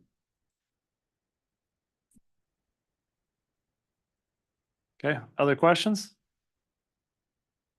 Believe we are to vote on this, correct? So I'll make a motion to approve. Do I have a second? Second. All right, it's been moved second. Any further discussion on this new WSU campus master plan? Regent Winter. Ask this. Well, remind us of the total cost of this. Yeah, This is we all- have not put numbers to this. A lot. Yes. To be More than a peppercorn? Well, and I just want to point out that particularly on the innovation campus, those additions are partnership buildings, so that's developed privately. Working with us, obviously, that you all would be involved in helping approve. And even on the connection to the park and the 17th Street corridor, a lot of those would be public-private partnership facilities. Really, the ones that are going to be most costly is the replacement for Wilner Hall, replacement for Hubbard, that's the science building, and the performing arts building. Do you have timing plans for which part of the plan you want to first? We have some things that are already in the works in terms of Neff Hall demolition will be the next thing we'll bring as a proposal. And that is just due to the building condition, it's become a priority.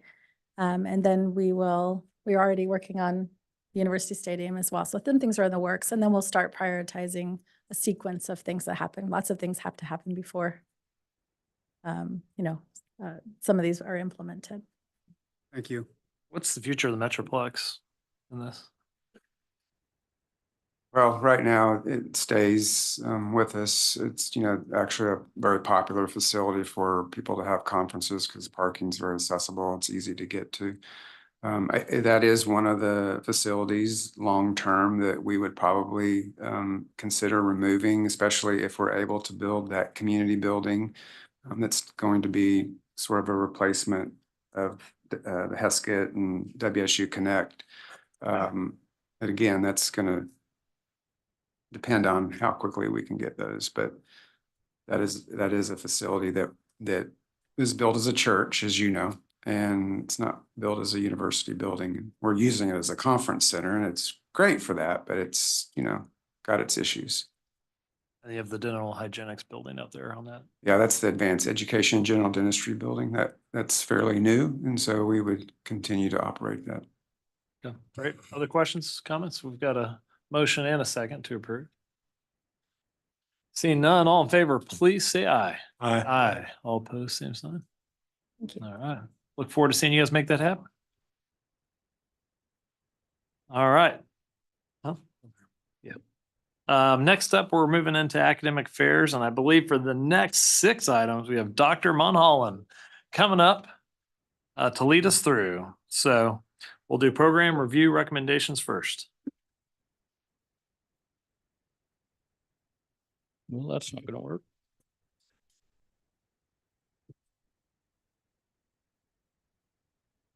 No wonder you're president. Thank you. Thank you, Chair Rolfe. First up is academic affairs program review recommendations. Board policy requires the board, in cooperation with the universities, to maintain a program review cycle and a review process that will allow the universities to demonstrate that they are delivering quality programs consistent with their mission. These reviews are specific to the campus, take place on a regular basis, typically 5 to 8 years. I think Regent Lane mentioned earlier that as part of these campus reviews, the universities discontinued or merged 27 degree programs between 2021 and 2023. In February of 22, the board commissioned the RPK group to do an academic portfolio review and an academic resource utilization study. BASC agreed to temporarily suspend regular program review for the reporting year 2023, as our RPK would be presenting its findings along the same timeline. RPK submitted its final report to the board in January of 23 and provided some of the foundation for the current program review framework that's before us now. The university provost in April of last year provided suggestions for changes to the program review process. And in June of last year, the board approved the current program review framework. Last summer, board staff identified undergraduate programs that were more than 5 years old and that did not meet the threshold on 2 or more of the following metrics. 1, student demand, that is 25 or more junior and senior majors on a 4-year average. Degree production, 10 or more graduates, again, over a 4-year average. Talent pipeline, 51% or more of graduates working in the region after graduation, again, a 4-year average. And student return on investment, a 5-year post-graduation median salary of $38,050 or more, which is 280% of the 2022 poverty level.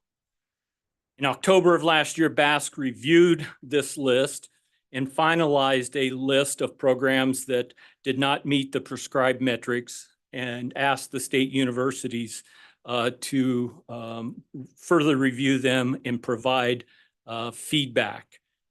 We were asked them to submit written recommendations to the board by April of 2024 and recommend one of three action steps on each of those programs. One, phase out the undergraduate program and detail a plan to reinvest the resources from the phased out program into other academic programs and/or services. Merge the undergraduate program in a manner that generates substantive cost savings. And three, place the undergraduate program on an action plan and review and monitor the program for no longer than 3 years. In April of May, the universities presented their recommendations to Basque, and at its June 4th meeting, Basque reviewed additional information provided by the universities before making their recommendations that are before the board now. Thus, Basque is bringing four different kinds of recommendations for these 31 programs that were reviewed last year. For 2 programs, the recommendation is to phase them out. For 3 programs, the recommendation is merge those programs into others. 19 programs are to accept the action plan the universities provided as presented, with the expectation that that will increase the metrics and raise them above the minima. And finally, they also added an action plan with the proviso that at least 3 of the 4 metrics would be met by July 1, 2027, and that's 7 programs. These recommendations are summarized in your board book starting on page 113. Great. And I know also we'll have an 18-month check-in on those 3 years. I think there's so that we won't be sitting on our hands for 3 years. Regional, anything you'd like to add? I would. Thank you, Mr. Chair. And thank you to the Basque Committee and to the provost for all the time invested in program review. We started every meeting with a reminder that while we are reviewing programs, we're talking about people. We're talking about people's jobs and we're talking about students. So keeping that in the forefront of all of our decisions was very important.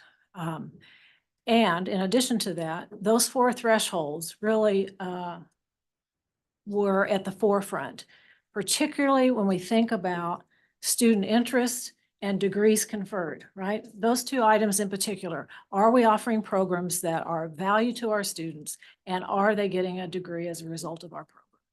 So wanted to point those 2 out for you.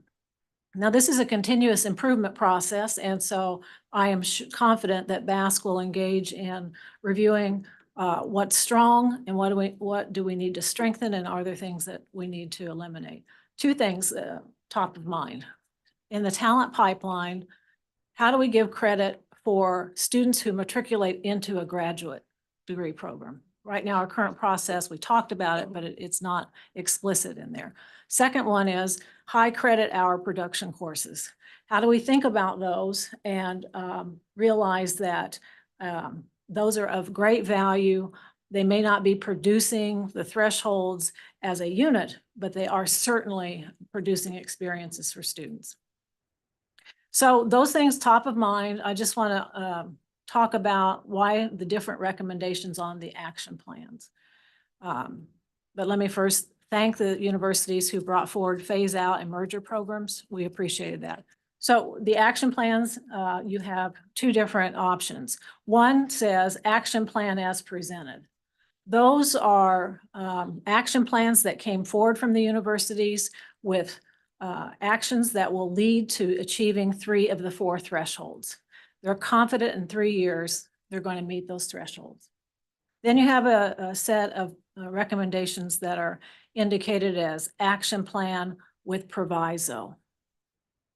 Those are attached to programs who came forward with an action plan that did not move the needle on thresholds. And so BASC's recommendation to this body is that we require an action plan to achieve 3 of the 4 thresholds within 3 years. So you'll see that there. I want to make an amendment for consideration on 2 programs. We discovered that we were inconsistent in our recommendations to you on 2 programs. Those are the Bachelor of Arts and Bachelor of Science in Geography at KU and the Bachelor of Arts and Bachelor of Music at KU. We approved the action plan, but those should say action plan with the proviso that they have to meet the metrics. I hope BASC will conduct reviews of all the action plans from a year and a half from now to make sure that they're on target to achieve the thresholds. And I also want to encourage this body not to allow action plans to just keep being rolled over into another action plan and another action plan. We are really serious about 3 years. Achieve the thresholds or recommend a different action such as a merger or a phase out. And if the plan is not designed to do that, we strongly encourage the board to direct the president and CEO of KBOR, Dr. Flanders, after a year and a half to 2 years of no progress, to begin a phase out plan. So before you today are the recommendations to approve the phase out merger and action plan. Please consider changing those 2 programs I mentioned, geography and music, to an action plan with the proviso. And I'd be glad to answer any questions, or any of the colleagues on the committee can jump in, but I just applaud the committee for being very thorough and thoughtful in the actions and always keeping students at the front of all decisions. Thank you, Regent Lane. Program review has been top of our list now for a while. Great work, BASC, on this process. And we will stay in a continuous improvement cycle on trying to make it better. We know you guys are running processes on your campuses and making decisions all the time, and this is in coordination with that as well. So thank you for the leadership that this has taken. Do we have any other questions or comments from this board? Regent Winter. Thank you. You mentioned that there's 2, I'm not sure who, Cindy, whether you want to answer this. There were 2 programs that you recommended as out. No, there was 2 that were accidentally left off the proviso. I think it was by accident. And we should make sure they're also included with the proviso that the other action plans were. If I may, Mr. Chair, Yes. those 2 programs are listed for you in our agenda on page 114, sort of in the middle of that chart. We didn't leave them out, but in review on Tuesday, we wanted to be consistent. Those original action plans did not meet the thresholds in 3 years. And so that proviso would make it clear to the campus that we expect that they hit the thresholds. So a little confusing. The action plans as presented that are in your item are there because the universities have a plan that they recommend that will hit the thresholds. Those plans that we have marked as action plan with proviso, the university did not come forward with a plan that would meet the thresholds. So therefore, we're requiring that that be added to their plan. So there's, so with respect to the action plan items, they require a review at 18 months. Is that correct? I understand that correctly? Strongly encouraged, because this needs to be a continuous improvement cycle, and we need to monitor and support that improvement. Well, this may be a difficult question to ask, but if I was representing a particular group of people who wanted to preserve one of these programs, make sure they weren't cut, I would probably argue that the standards aren't clear, that the thresholds, the targets are ambiguous. Should we expect to hear that? And will we get into a point where we're really disagreeing with the universities about whether or not they've complied with the action plan? Just a reminder, Regent Winters, that the universities recommended those thresholds to us. We adjusted those slightly, but I would argue that they are not ambiguous. Now, there's the talent pipeline is limited because our data is limited to Kansas and Missouri. We also felt like that's the place where graduate degree programs should be included in thinking about that talent pipeline. So I don't think they're ambiguous.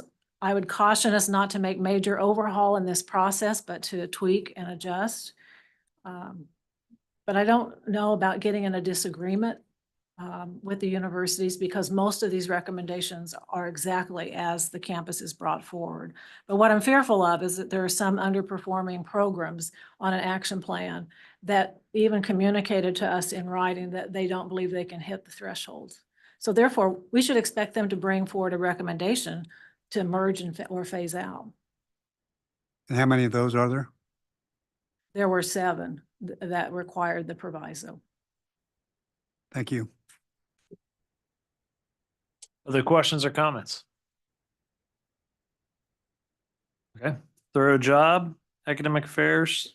Thank you to all the provosts, universities for your participation and efforts to make it a strong and robust process. So with that, I'll hear a motion to approve with the 2 additional programs added with the proviso. Chair Rolfe, I would make that motion. Thank you very much. Do I have a second? All right, it's been moved and seconded. Any further discussion? Hearing none. Oh, yes, Hey, Mr. Regional Lane. Chair, I just want to be sure that we're clear on the cycle review now of those action plans. Within that 1.5 to 2 years, we need to do a check-in. If they're not on track, then we're empowering Dr. Flanders to put together a plan. He'll do that in collaboration with the campuses, but we do not want to just continue programs on action plans long-term. I would suspect if we did not do that 18-month check-in, that you and Regent Kiblinger would haunt us in our sleep. So we'll be ready. We'll stay on top of it. All right, it's been moved and seconded. All in favor, please say aye. Aye. All opposed, same sign. Okay, let's move forward. Good work on program review. Thank you, everybody. All right, Dr. Mulholland. The next item is system-wide transfer associate degrees. System-wide associate to baccalaureate transfer programs provide an avenue to simplify the transfer process for students and academic advisors, reduce degree costs by decreasing time to degree, and increase completions for both associate and baccalaureate degrees. 4 system-wide transfer associate degrees are presented to the board for approval. In June 2023, the board approved the first system-wide associate degree program in elementary education, which will take effect this fall. It allows students who complete the approved associate degree to transfer at least 60 hours and apply the credit to the PK6 licensure programs offered at the state universities and Washburn University. This program was developed by the education deans who modeled it, and this format was used for subsequent work on the programs before you. Faculty volunteers from the areas, from specific discipline areas, created additional system-wide associate degrees in business administration, management and operations, computer science, pre-bachelor of science in nursing, and pre-social work. These associate degrees will go into effect in the fall of 2025. Universities must award 60 credit hours to the corresponding baccalaureate degree on or before fall 2027 to transfer students who completed the approved associate degrees. The 4 system-wide associate degrees include specific general education and program courses, establishing a clear pathway to eliminate course redundancy. System-wide transfer courses with common learning outcomes paved the way for this model. The Transfer Council recommends additional system-wide transfer courses be added annually based on appropriate criteria and necessary courses for other associate degrees. So again, we have 4 of these system-wide transfer associate degrees for your approval. Business Administration, Management and Operations, Computer Science, Pre-Bachelor of Science in Nursing, and Pre-Social Work. You like system-wide transfers? All right, any comments? Cheryl. Yes, please. I would just like to say thank you to the group of people that have worked on this. I think that this is really critical in allowing students to truly transfer within our system and be able to do so and really help every program and especially the students, because it gives affordability. It is certainly, I think, allows universities as well to be able to retain those students as they don't have to take extra hours. And so I think that it truly is a win-win for community college, definitely for students, for the universities and for the states. And so with that, I would move that we approve the programs for system-wide transfer as presented. Thank you. We've got a motion to approve. Is there a second? All right, thank you. Any further discussion, questions or comments? Yes, Regional Lane. Thank you very much. I just want to extend my appreciation to the universities, to the community colleges for this great work. The board will be reminded, we started the year saying, let's do this for nursing. And we were able to do much more. So thank you very much. And Carla, thank you for your leadership to get this done. Any other comments or questions before we vote on the motion? Hearing none, all in favor, please say aye. Aye. Aye. All opposed, same sign. More progress. That's great. Go ahead, Dr. Monholland. I'd like to second Regent Lane's comments to Carla. She did a terrific job under difficult circumstances this past year. So great work. And I should mention Samantha Christie Dangermon's great work on program review too.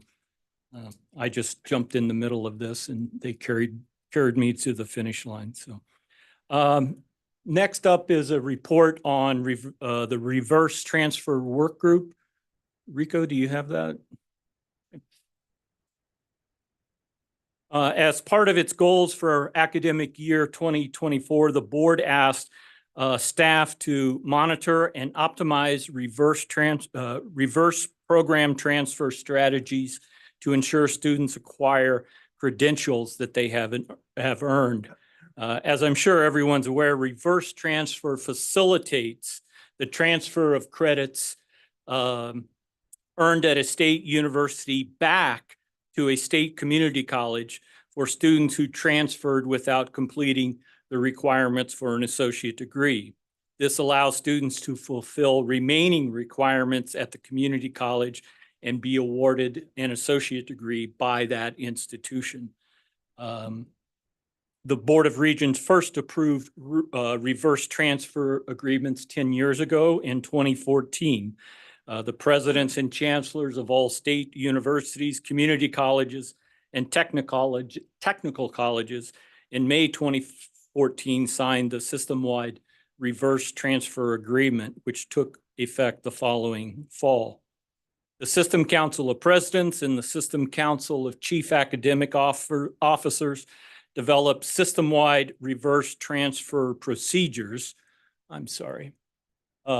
which were last updated, approved in April of 2018.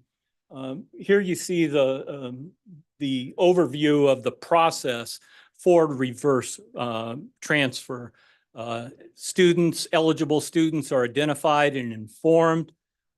Universities have to obtain consent from those students. There's an exchange of transcripts between the universities and the community colleges. The community colleges evaluate the degree for completion to make sure the student has checked off all the right boxes in the right place for the associate degree, and then the associate degree can be awarded. I think the process has worked reasonably well, as I'll show you here in just a minute, but I think there are ways that we can do a little better. Between 2019 and 2023, 1,834 students opted in to reverse transfer, and a total of 969 associate degrees, I believe, were awarded. That's a percentage of about 58% of awards to the number of opt-ins. Since the first year, going back to the beginning, 2015, 1,692 associate degrees have been awarded from some 4,047 students who opted into the process, which is about 42%. I think that's certainly an area trying to increase that completion percentage. The number of opt-ins who are awarded a degree is a target for us. Last fall, KBOR staff organized the reverse transfer working group to follow up on the board's directive to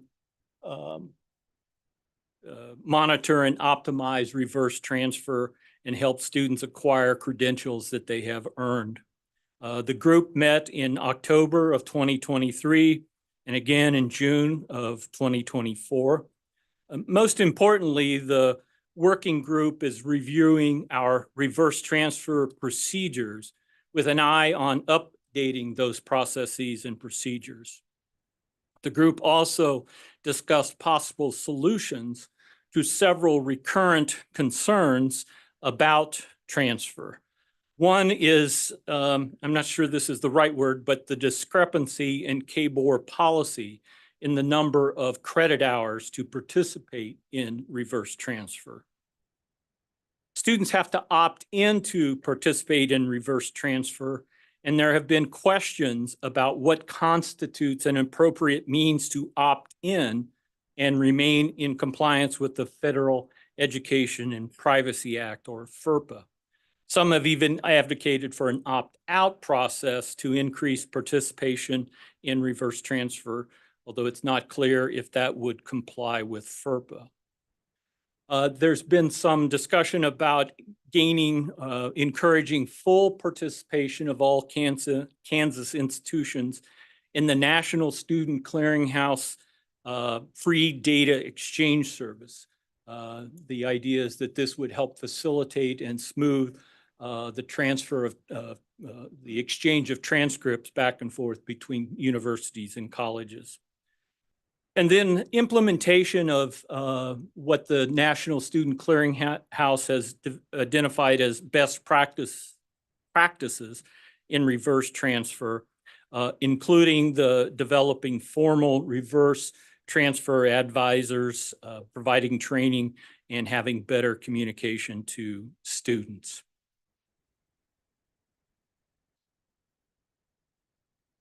I don't think there's any action to be taken on this. This was brought forward really just because perhaps there may be some discussion about it. The work group will continue to meet and continue to try to address some of these concerns. But I'll stop there to see if there are any questions. Thank you. President Shipp, how many associate's degrees did you guys? Our spring session, our celebration, we had over 1,000 students. That's awesome. Yeah, it was great. Other questions or comments? Discussion? There's no vote here. This was an update. Are you feeling updated sufficiently? All right, that's great. Nice job. Next up, competency-based programs discussion. And it gives me great pleasure to turn this over to Provost Barbara Bickelmeyer at the University of Kansas. Let me just add, I'm very excited about KU bringing these programs forward, and I hope this will be the start of additional competency-based programs in our portfolio. Chair Rolfe, I have a quick Yes, I have a sorry. quick question on the reverse transfer. When a student goes through a four-year degree university, does the minimum required and reverse transfers to a community college, will their end degree be the community college degree or the university degree? So they would receive an associate's from the community college. And then if they completed a baccalaureate, it would come from the university. If But the, they would transfer courses back to the community Yeah. college. And the community college would actually award the associate degree.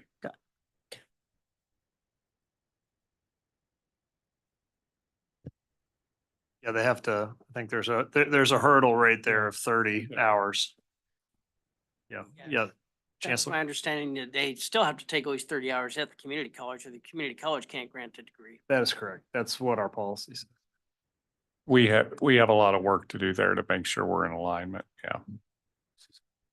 Yeah, like the policy's clear. It's good. Provost Bicklemeyer. Good afternoon, everybody. Thank you for giving me this opportunity. The reason why we're discussing competency-based education programs is because KU is bringing forward two programs that have been approved by the Council of Academic Officers and BASC.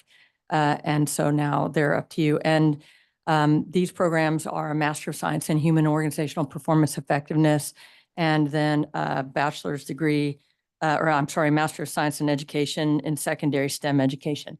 The reason why I'm doing this presentation prior to the approval or your review and approval of those is because this is a very new thing.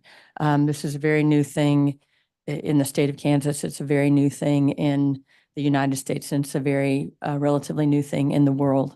And the kinds of institutions that generally are doing competency-based education at this point in time are places like Western Governors University, Southern New Hampshire University, Capella University, and then as part of extension centers such as the University of Wisconsin's extension programming.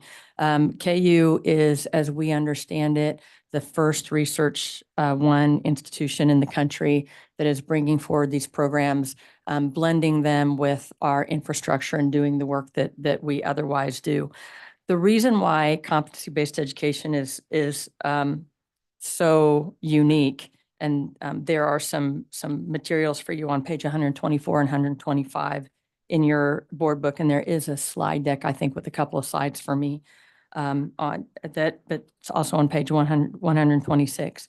But the reason why these are such different programs is because throughout the history of formal education, generally what we've done is held time constant and let outcome vary.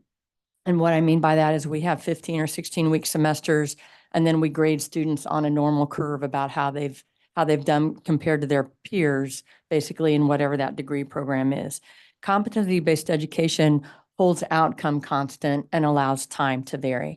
It's an entirely different kind of infrastructure than generally we have either in K-12 or in higher education.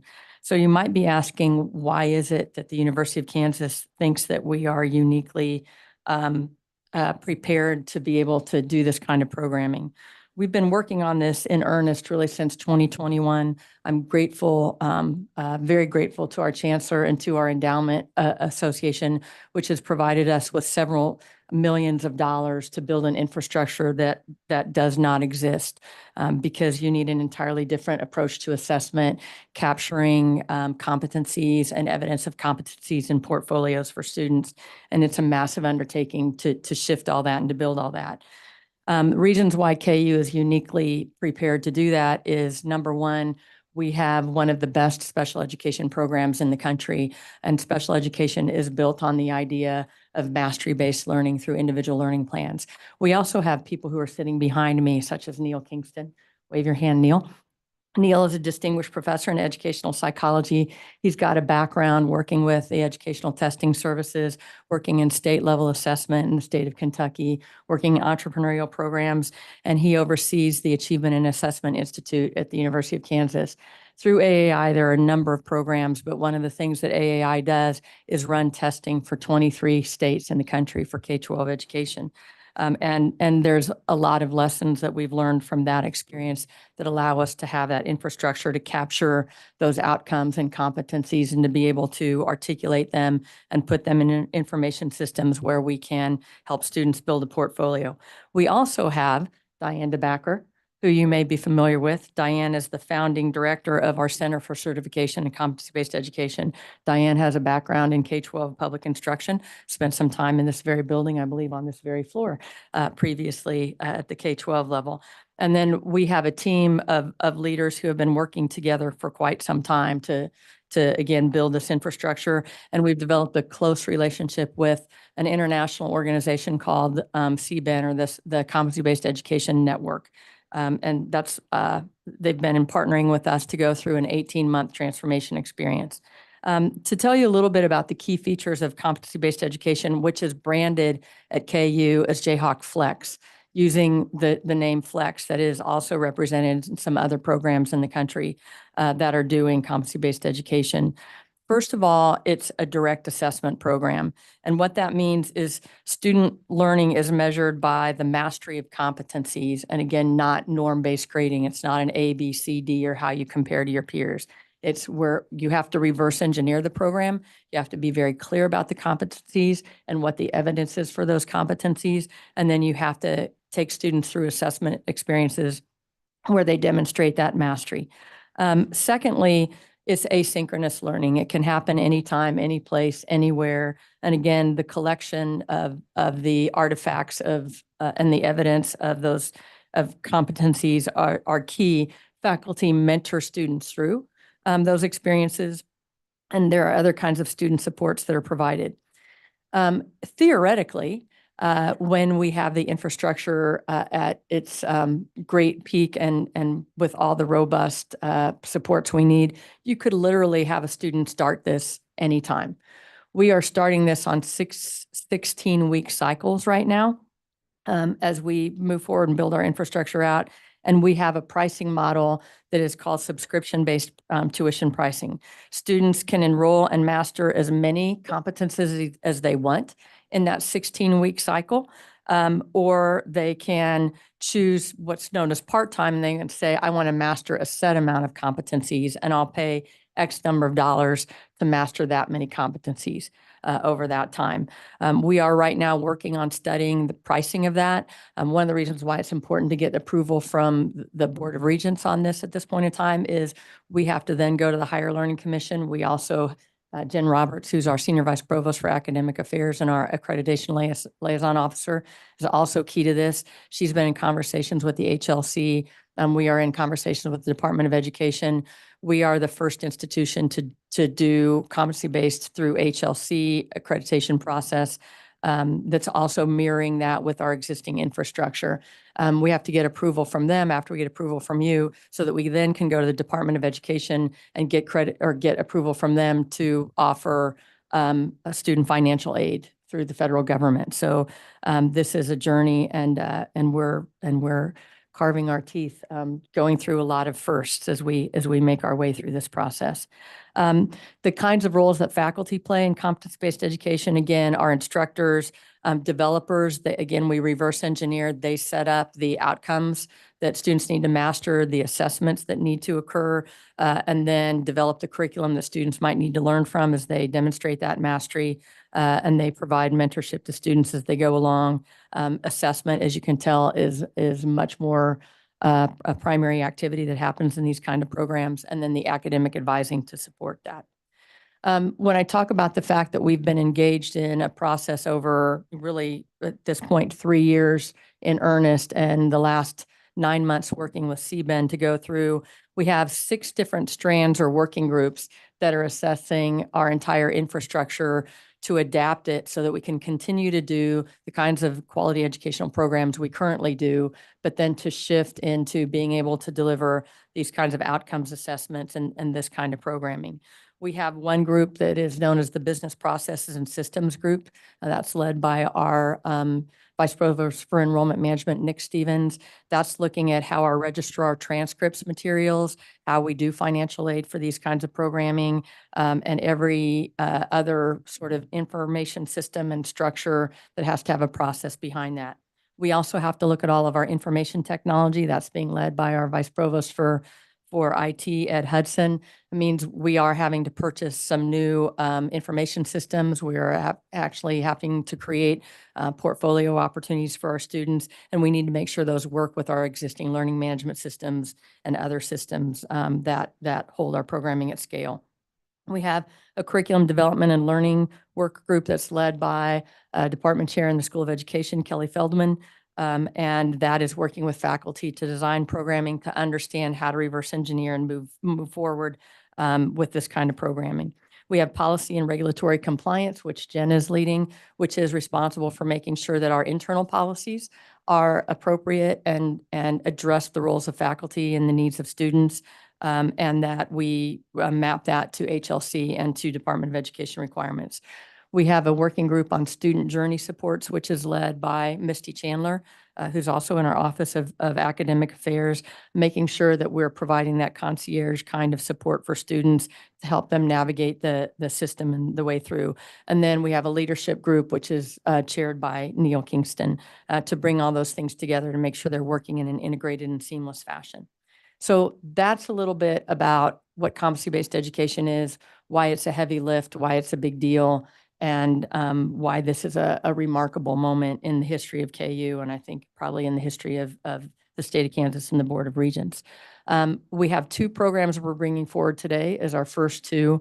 They're purposely chosen as the first two programs that we're going to bring forward. One is, as I mentioned, a Master of Science in Education and Secondary STEM Education. This is an inaugural program that we think is important. It's being offered by the School of Education and Human Sciences. These degrees are aimed at those seeking teacher licensure in STEM disciplines. As we all know, teachers in STEM-related fields, as reported by the Kansas Department of Education, demonstrates it's among one of the top 5 vacancy areas that we have, and we know it's hard to convert people with STEM degrees into being teacher educators, particularly at the K-12 level. We will have 2 paths through this degree program. One is an initial teaching license, and another is a restricted teaching license that allows people to really focus in that STEM area. Those with restricted licenses will be employed by a Kansas district while they're completing the program. And so there's a fair amount of mentorship that's involved in that as well. The education deans in Kansas are cooperating on the clinical site placements for students. And the CBE format, again, requires an HLC approval so that we can then launch in fall of 2025. The second program is a Master of Science in Human Organizational Performance Effectiveness. And that also was chosen as an inaugural program because it will be run through the Edwards campus in Overland Park and the School of Professional Studies. It's designed for those large Fortune 500, Fortune 100 companies in Kansas City, as well as military. This degree is relevant for people who are doing work in functional areas such as training and development, industrial relations, human resource management, entrepreneurial leadership, and executive coaching. In this particular program, the students are learning how to make sure that individual performers and organizations perform effectively for the success of both the individual and the organization.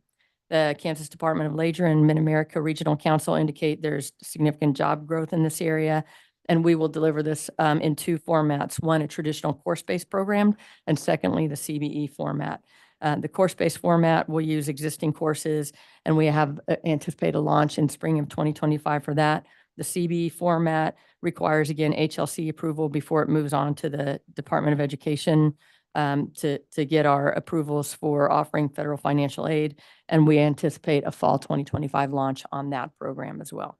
So with that, I'm happy to stand for questions. Provost Spickelmeyer, thank you. Thanks for leaning into this competency-based work and helping lead in our state. We appreciate it. President Flanders, I know you have a question. Yeah, I have a couple questions. So on the difference between the traditional program and the competency program, if I'm at the Med Center and I want to become a doc, I would imagine that those courses do have competencies embedded in them.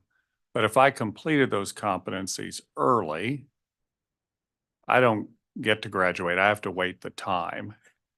And then if I don't complete them in a specific amount of time, I just fail. I don't get to go extra time. So in this program, the time is the piece that's the innovation. How long can someone stay in? Let's say it's taking me longer to complete. So actually, it's a great question, and you may want to go the other way. And again, in terms of precedents that's set, there's a great story, I think, in the Chronicle of Higher Ed, or I'm not sure where, a couple of years ago, Southern New Hampshire was launching its first competency-based education programs. And there was a gentleman who had a lot of life experience and prior learning experience. And he signed up for his subscription period of about 15 weeks. And he was able to complete almost the entire program in 15 weeks because he was just testing and testing and testing and demonstrating the skills that he had acquired in the rest of his life.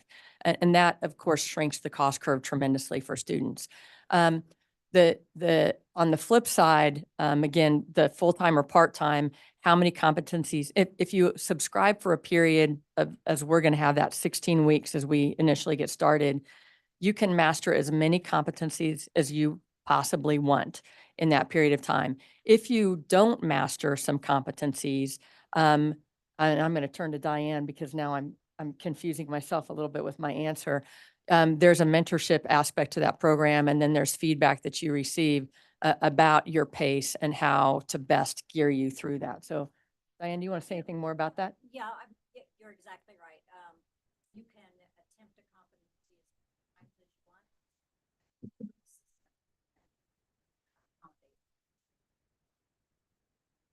want. So again, that's where the mentorship, that's where the advising, and that's where the feedback. So it's another way to think about the difference of this is if you think about our traditional educational experiences, particularly in higher ed, we're used to going to a class and primarily engaging with a faculty member through a lecture and a feedback period. And then outside of the class, we get the assignments we turn in and the feedback. This is almost the flip where the vast majority of your time is spent with, I'm turning in an assignment, I'm getting feedback from you, you're explaining to me why I've mastered it or why I haven't. And there's not so much face-to-face lecture. That's where you use YouTube videos or you use anything else you want to use to develop the information or to gather and use the information you need to be able to master that competencies. So the flip is the engagement is not in the dialogue, the engagement is the practice and feedback. Thank you. You're welcome. Other questions or comments? Regent Lane. Thank you very much. Dr. Bickelmeyer, you know that I'm a real excited about this possibility. So two things, and I'm connecting this to where I'm going after the end of today to this new role. So to help me understand why you selected these two programs as the starting point for this, and what might be the possibilities in thinking about elementary education teachers and competency-based education for that set. And I ask that because the Blueprint for Literacy requires an applied component. But it seems to me that's exactly what this competency-based is going after, is not just knowing the theory, right, but applying the skill. Right. And I'd say for these two programs, it's matching the great need and our capacity to start programs, because again, I'll turn to Diane and Neil on this. We have a list of a number of programs. And I should also say, we've moved forward this, and to the great credit of Neil and Diane and their work and partnering with Jen, we did a call out for the Coalition of the Willing. We're not forcing any particular academic program or any faculty into doing this. We've talked a lot, I think I've said in other settings, we understand the future of KU is in, we have to deliver a really strong research residential experience on the Lawrence campus. We have to deliver a really strong workforce development experience for Kansas City on the Edwards campus. We've got to develop more online education at the master's level generally, because that's how master students take it. And more, we have to have competency-based education program for those adults who do want to get credit for life experience or bring other experiences they've had in. So as we asked units, what are you interested in doing? Where do you think competency-based education would fit for you? We've looked at where there's willingness and readiness against the need, and we've started to create that list. And again, it is not an inexpensive proposition to bring these programs up. It is a massive group of instructional designers and assessment specialists and others who are designing, because once you design it, you work on that and refresh it on a regular basis, but you really need to spend your time in the practice and the feedback and all that. So I think we have lots of ideas for other ways that we can use this programming. And back to President Flanders' point, we have a new dean of the School of Nursing. We do know that one of the disciplines in this country, through our conversations with CBEN, where they've taken that really seriously, it is nursing programs because it's so competency driven. But again, they've been doing competency-based education for years in a classroom format. So as we move forward, we're looking at what our opportunities are there as well. So I do think very willing to engage in where is the greatest need going to be and what's that going to look like. And we've tried to think a little bit about how we could build programs where some of the materials we developed could lift and shift into other kinds of programs. For example, there's an instructional design component in what we call the HOPE, the Human Organization Performance Effectiveness Program, that we can move over into an instructional design program that'll be great for corporations in Kansas City. So we hope to be able to make those connections as we get good quality program up. Thank you.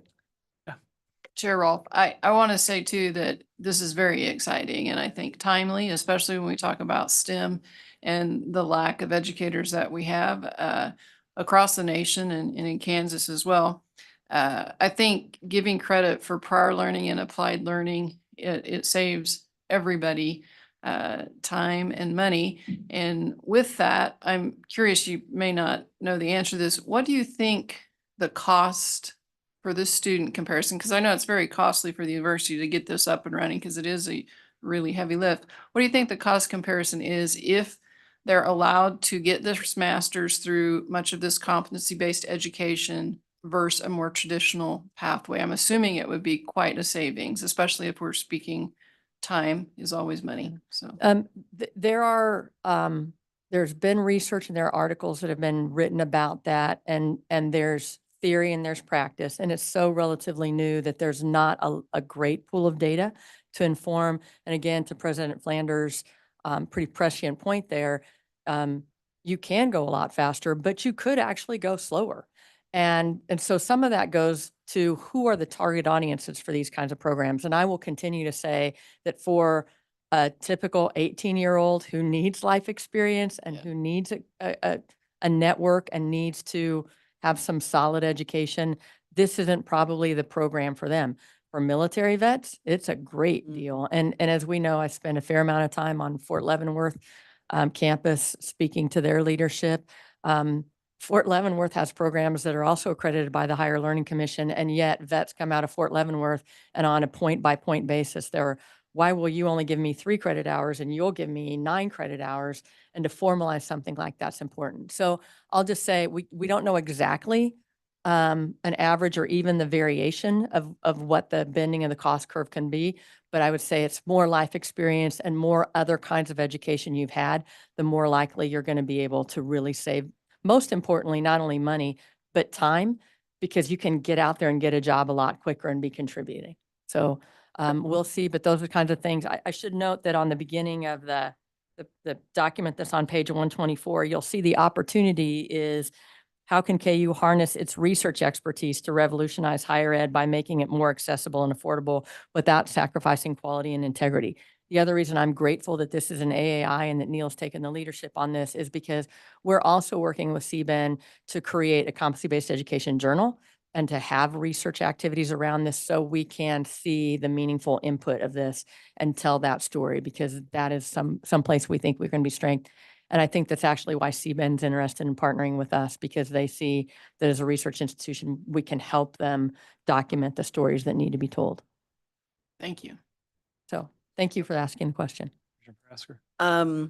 First off, I want to congratulate KU for putting forth this opportunity. I can say that on the workforce side, it's already in motion.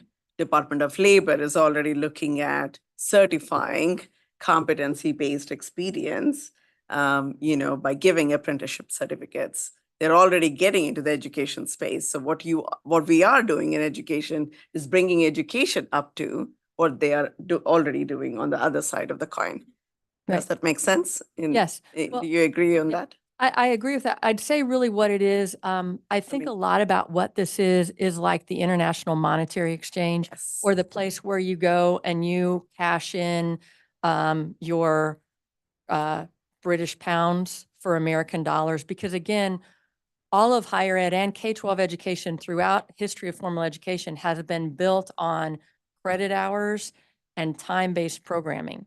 And that's not what workforce leaders need at this point in history.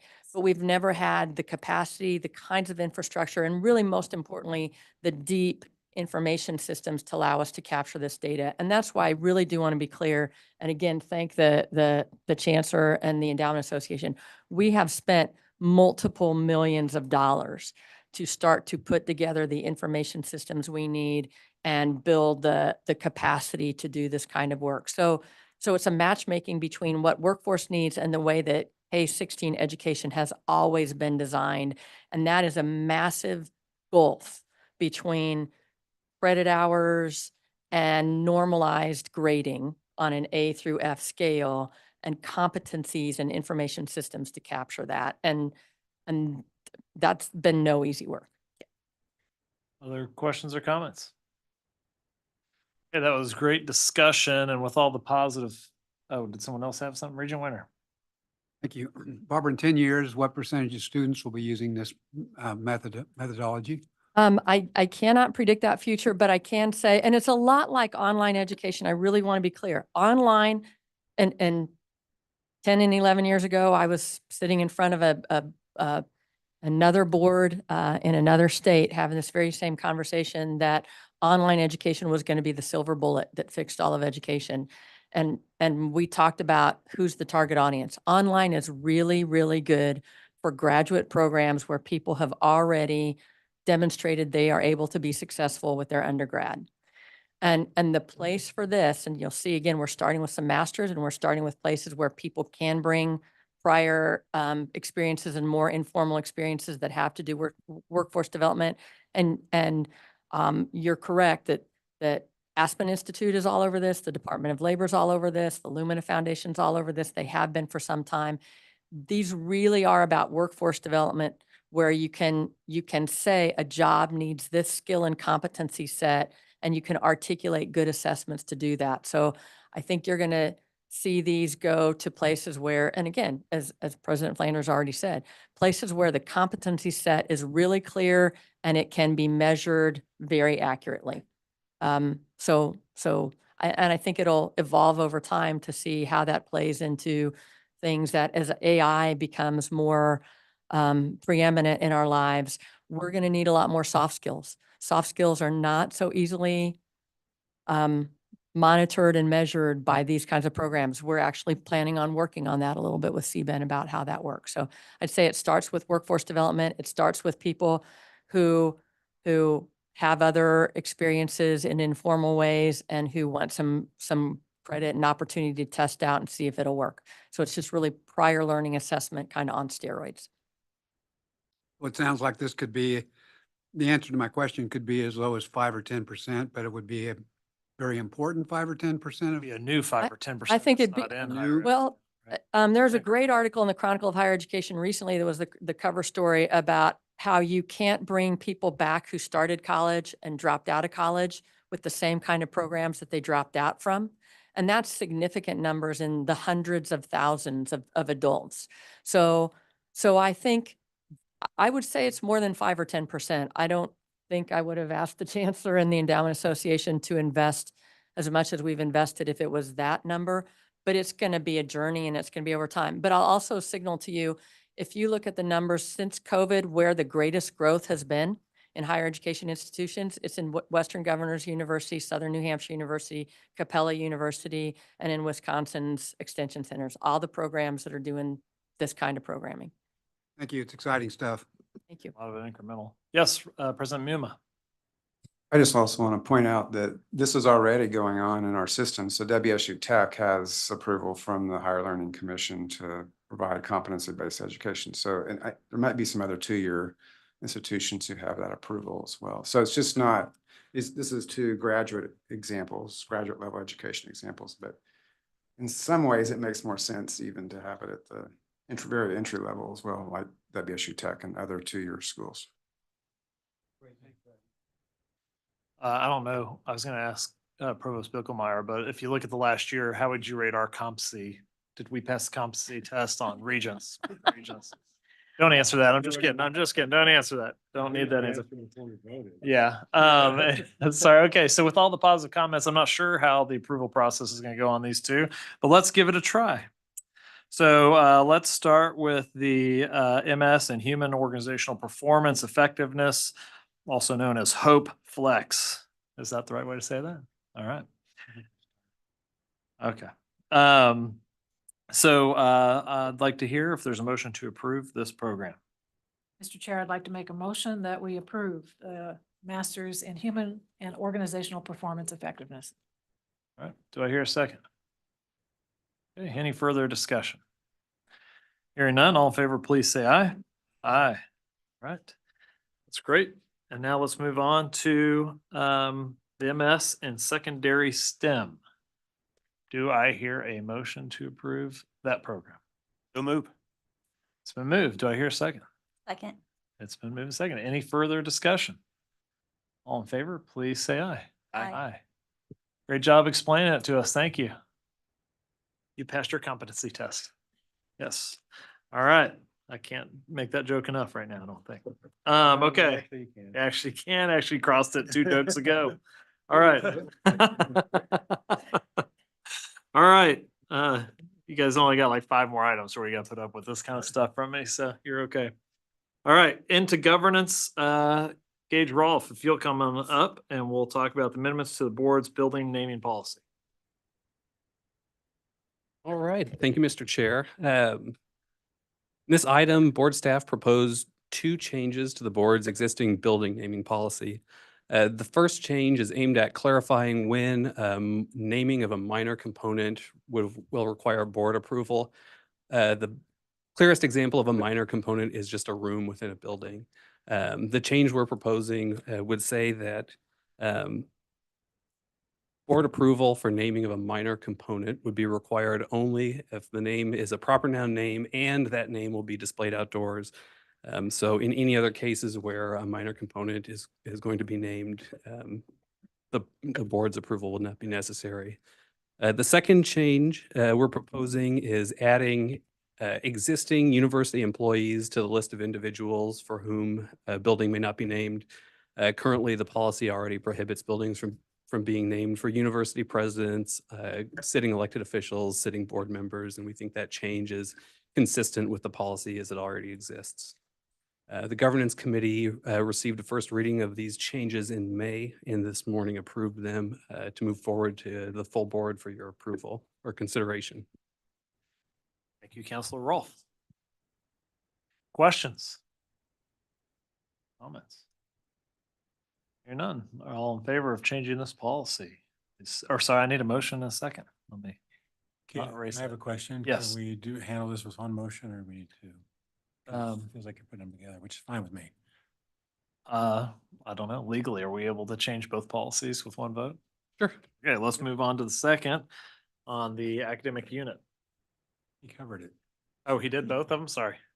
Well, I thought he just did building on that one. Oh, I'm sorry. I was thinking I was just doing building. Yeah, I misunderstood then. Let's do this one. I move we accept this policy. Okay. Do I have a second? All right. Any further discussion on the building policy? All right, all in favor, please say aye. Aye. All opposed, same sign. Man. Unanimous on everything. Here we go. Let's now talk about the board's academic unit naming policy. Sure. Board staff are bringing, it's essentially one change to this policy today for your consideration. The purpose of the change would be administrative efficiency. Currently, all academic unit naming requests by policy are required to come to the board for approval.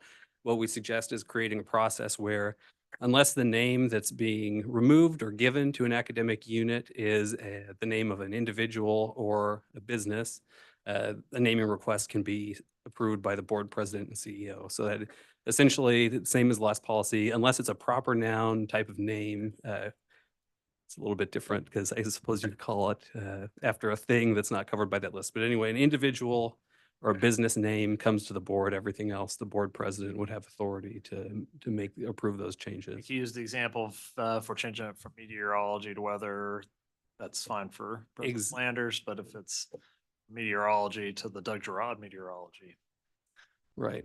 need board approval. But you could You're call into it the, meteorology, isn't that your hobby? No, I'm just- I think I do as well. Yeah, that's all right. 50/50.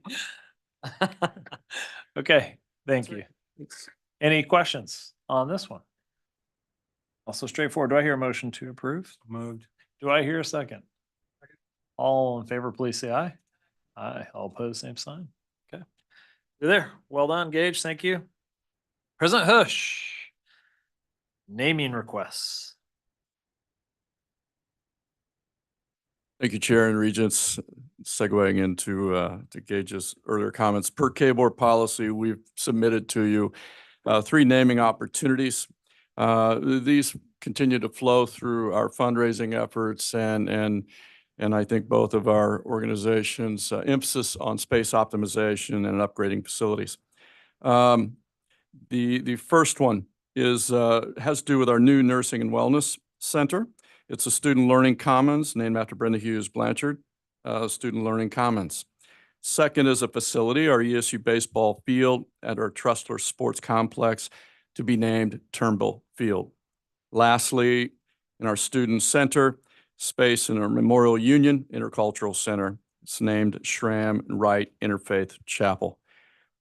Uniquely, just as a side comment, it's an honor for me to personally either all 3 of these, to either have gone to college at ESU with them and or known them through my lifetime. As you can see, that's a long time.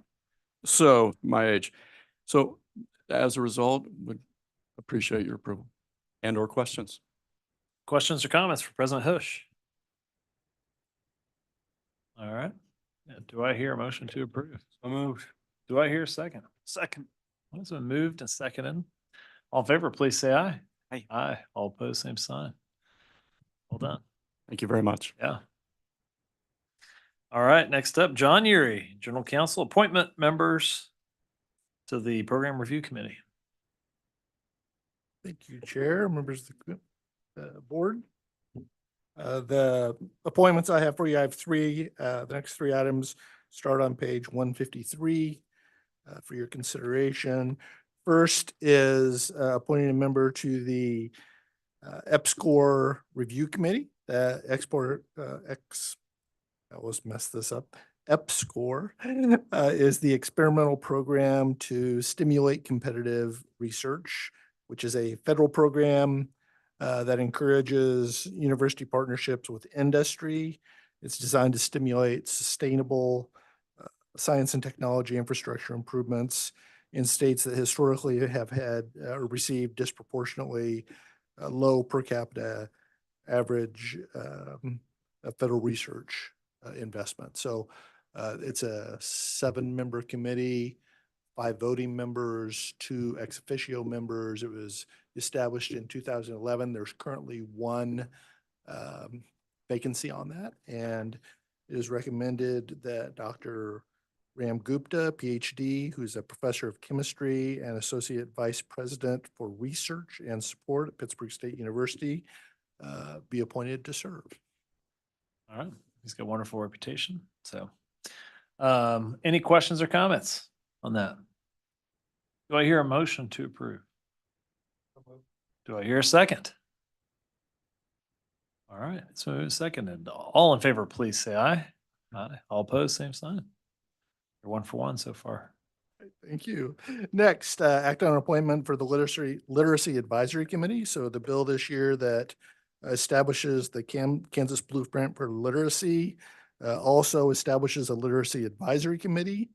And the members must be appointed by July 1st, 2024.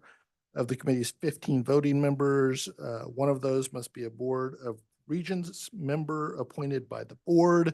And so the board staff is recommending that the board appoint 1 regent to serve on that committee for a 4-year term beginning July 1st, 2024. Thank you. I'd like to put Regent Mendoza forward as our appointment to that board, if she is willing. All right, so I'll make that motion.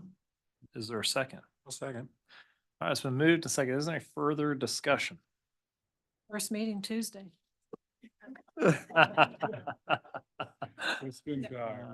All right, all in favor, please say aye. Aye, all opposed, same sign. 2 for 2. Here we go. All right, lastly, act on appointment to the Kansas Advisory Council on Indigenous Education. So in April, at your meeting, the board and the State Board of Education executed a memorandum of agreement establishing the Kansas Advisory Council on Indigenous Education. And that agreement provides that among Casey's voting members, there will be one state university representative appointed by the Board of Regents.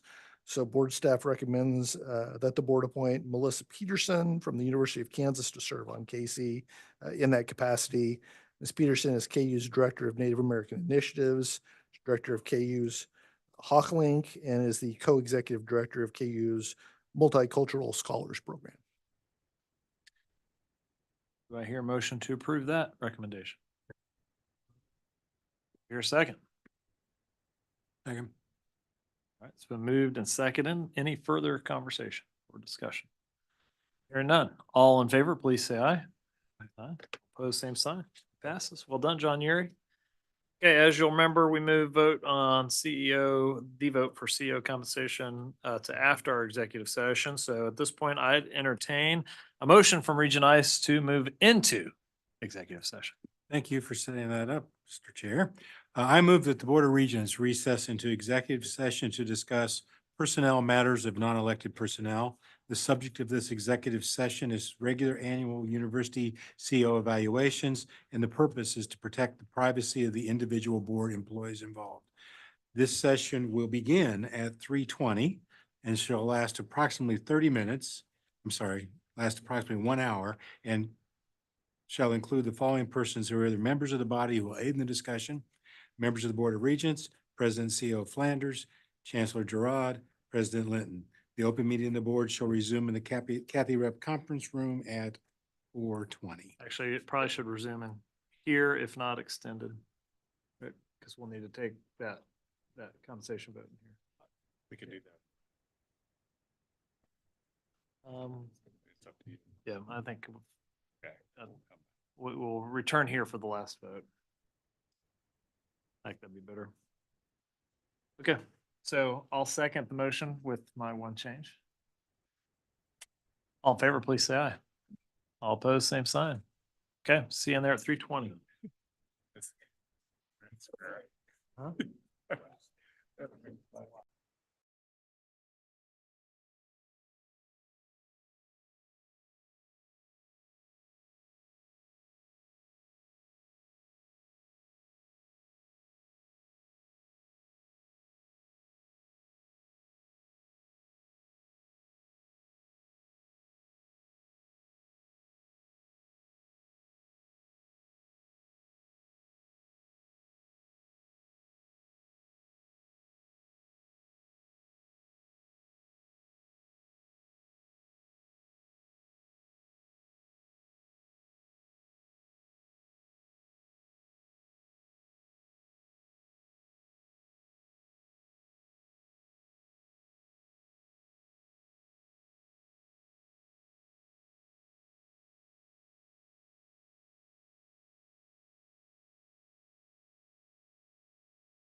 I move, are we ready? Mike, I move that we extend for 15 minutes this executive session. Do I hear a second? Second. All in favor, please say aye. Aye. All opposed, same sign.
I move that we extend by 5 minutes our executive session to conclude at 4:40 PM. Do I have a second? All in favor, please say aye. So moved.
I'm gonna reconvene the meeting of the Regents back here in our main room. Thank you for everybody out there for staying around. So I believe Regent Ice has a motion in regard to CEO compensation, which is the last item on our agenda for today. I do.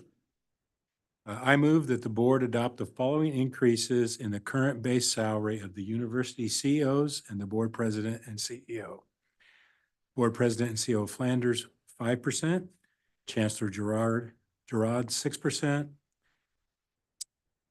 President Hush, 5%, President Linton, 4%, President Mason, 4%, President Muma, 4%, President Ship, 6%. Each rounded to the nearest 100,000 increment, beginning with the first pay period in fiscal year 2025. I'll second that motion. Any further discussion? Yeah. All right, all in favor? Yes, Regent Ware? I want to say that, the challenges that some of the presidents have, should we say, the most prestigious, quote unquote, schools have had over this past number of months, shows me how valuable it is that we have the 6 leaders that we have that did not let themselves get into those kind of fixes. You might think it's easy to stay out of those troubles, but I think we have a very high performing group among our presidents and chancellor. Thank you, Regent Warner. Any further discussion or questions? Hearing none, all in favor, please say aye. Aye. Aye. All opposed, same sign. Okay, before we adjourn, I want to once again thank Regent Lane for her service to this body. And thank her in advance for her future service to this body. We also, Regent Dykes, just want to let you know our hearts are with you and your family. And if there's any ways that we can be supportive of you in the coming days and weeks, please let us know. And I just want to thank everybody for the opportunity to be chair the last 2 years. It's been a great honor and joy. And thank you, President Flanders, for another great year with your leadership, and to all the CEOs out there still listening. Thank you all for your leadership this last year. We'll see you guys here at dinner. Those of you that can make it at the Topeka Country Club. And with that, we will adjourn this fiscal and academic year.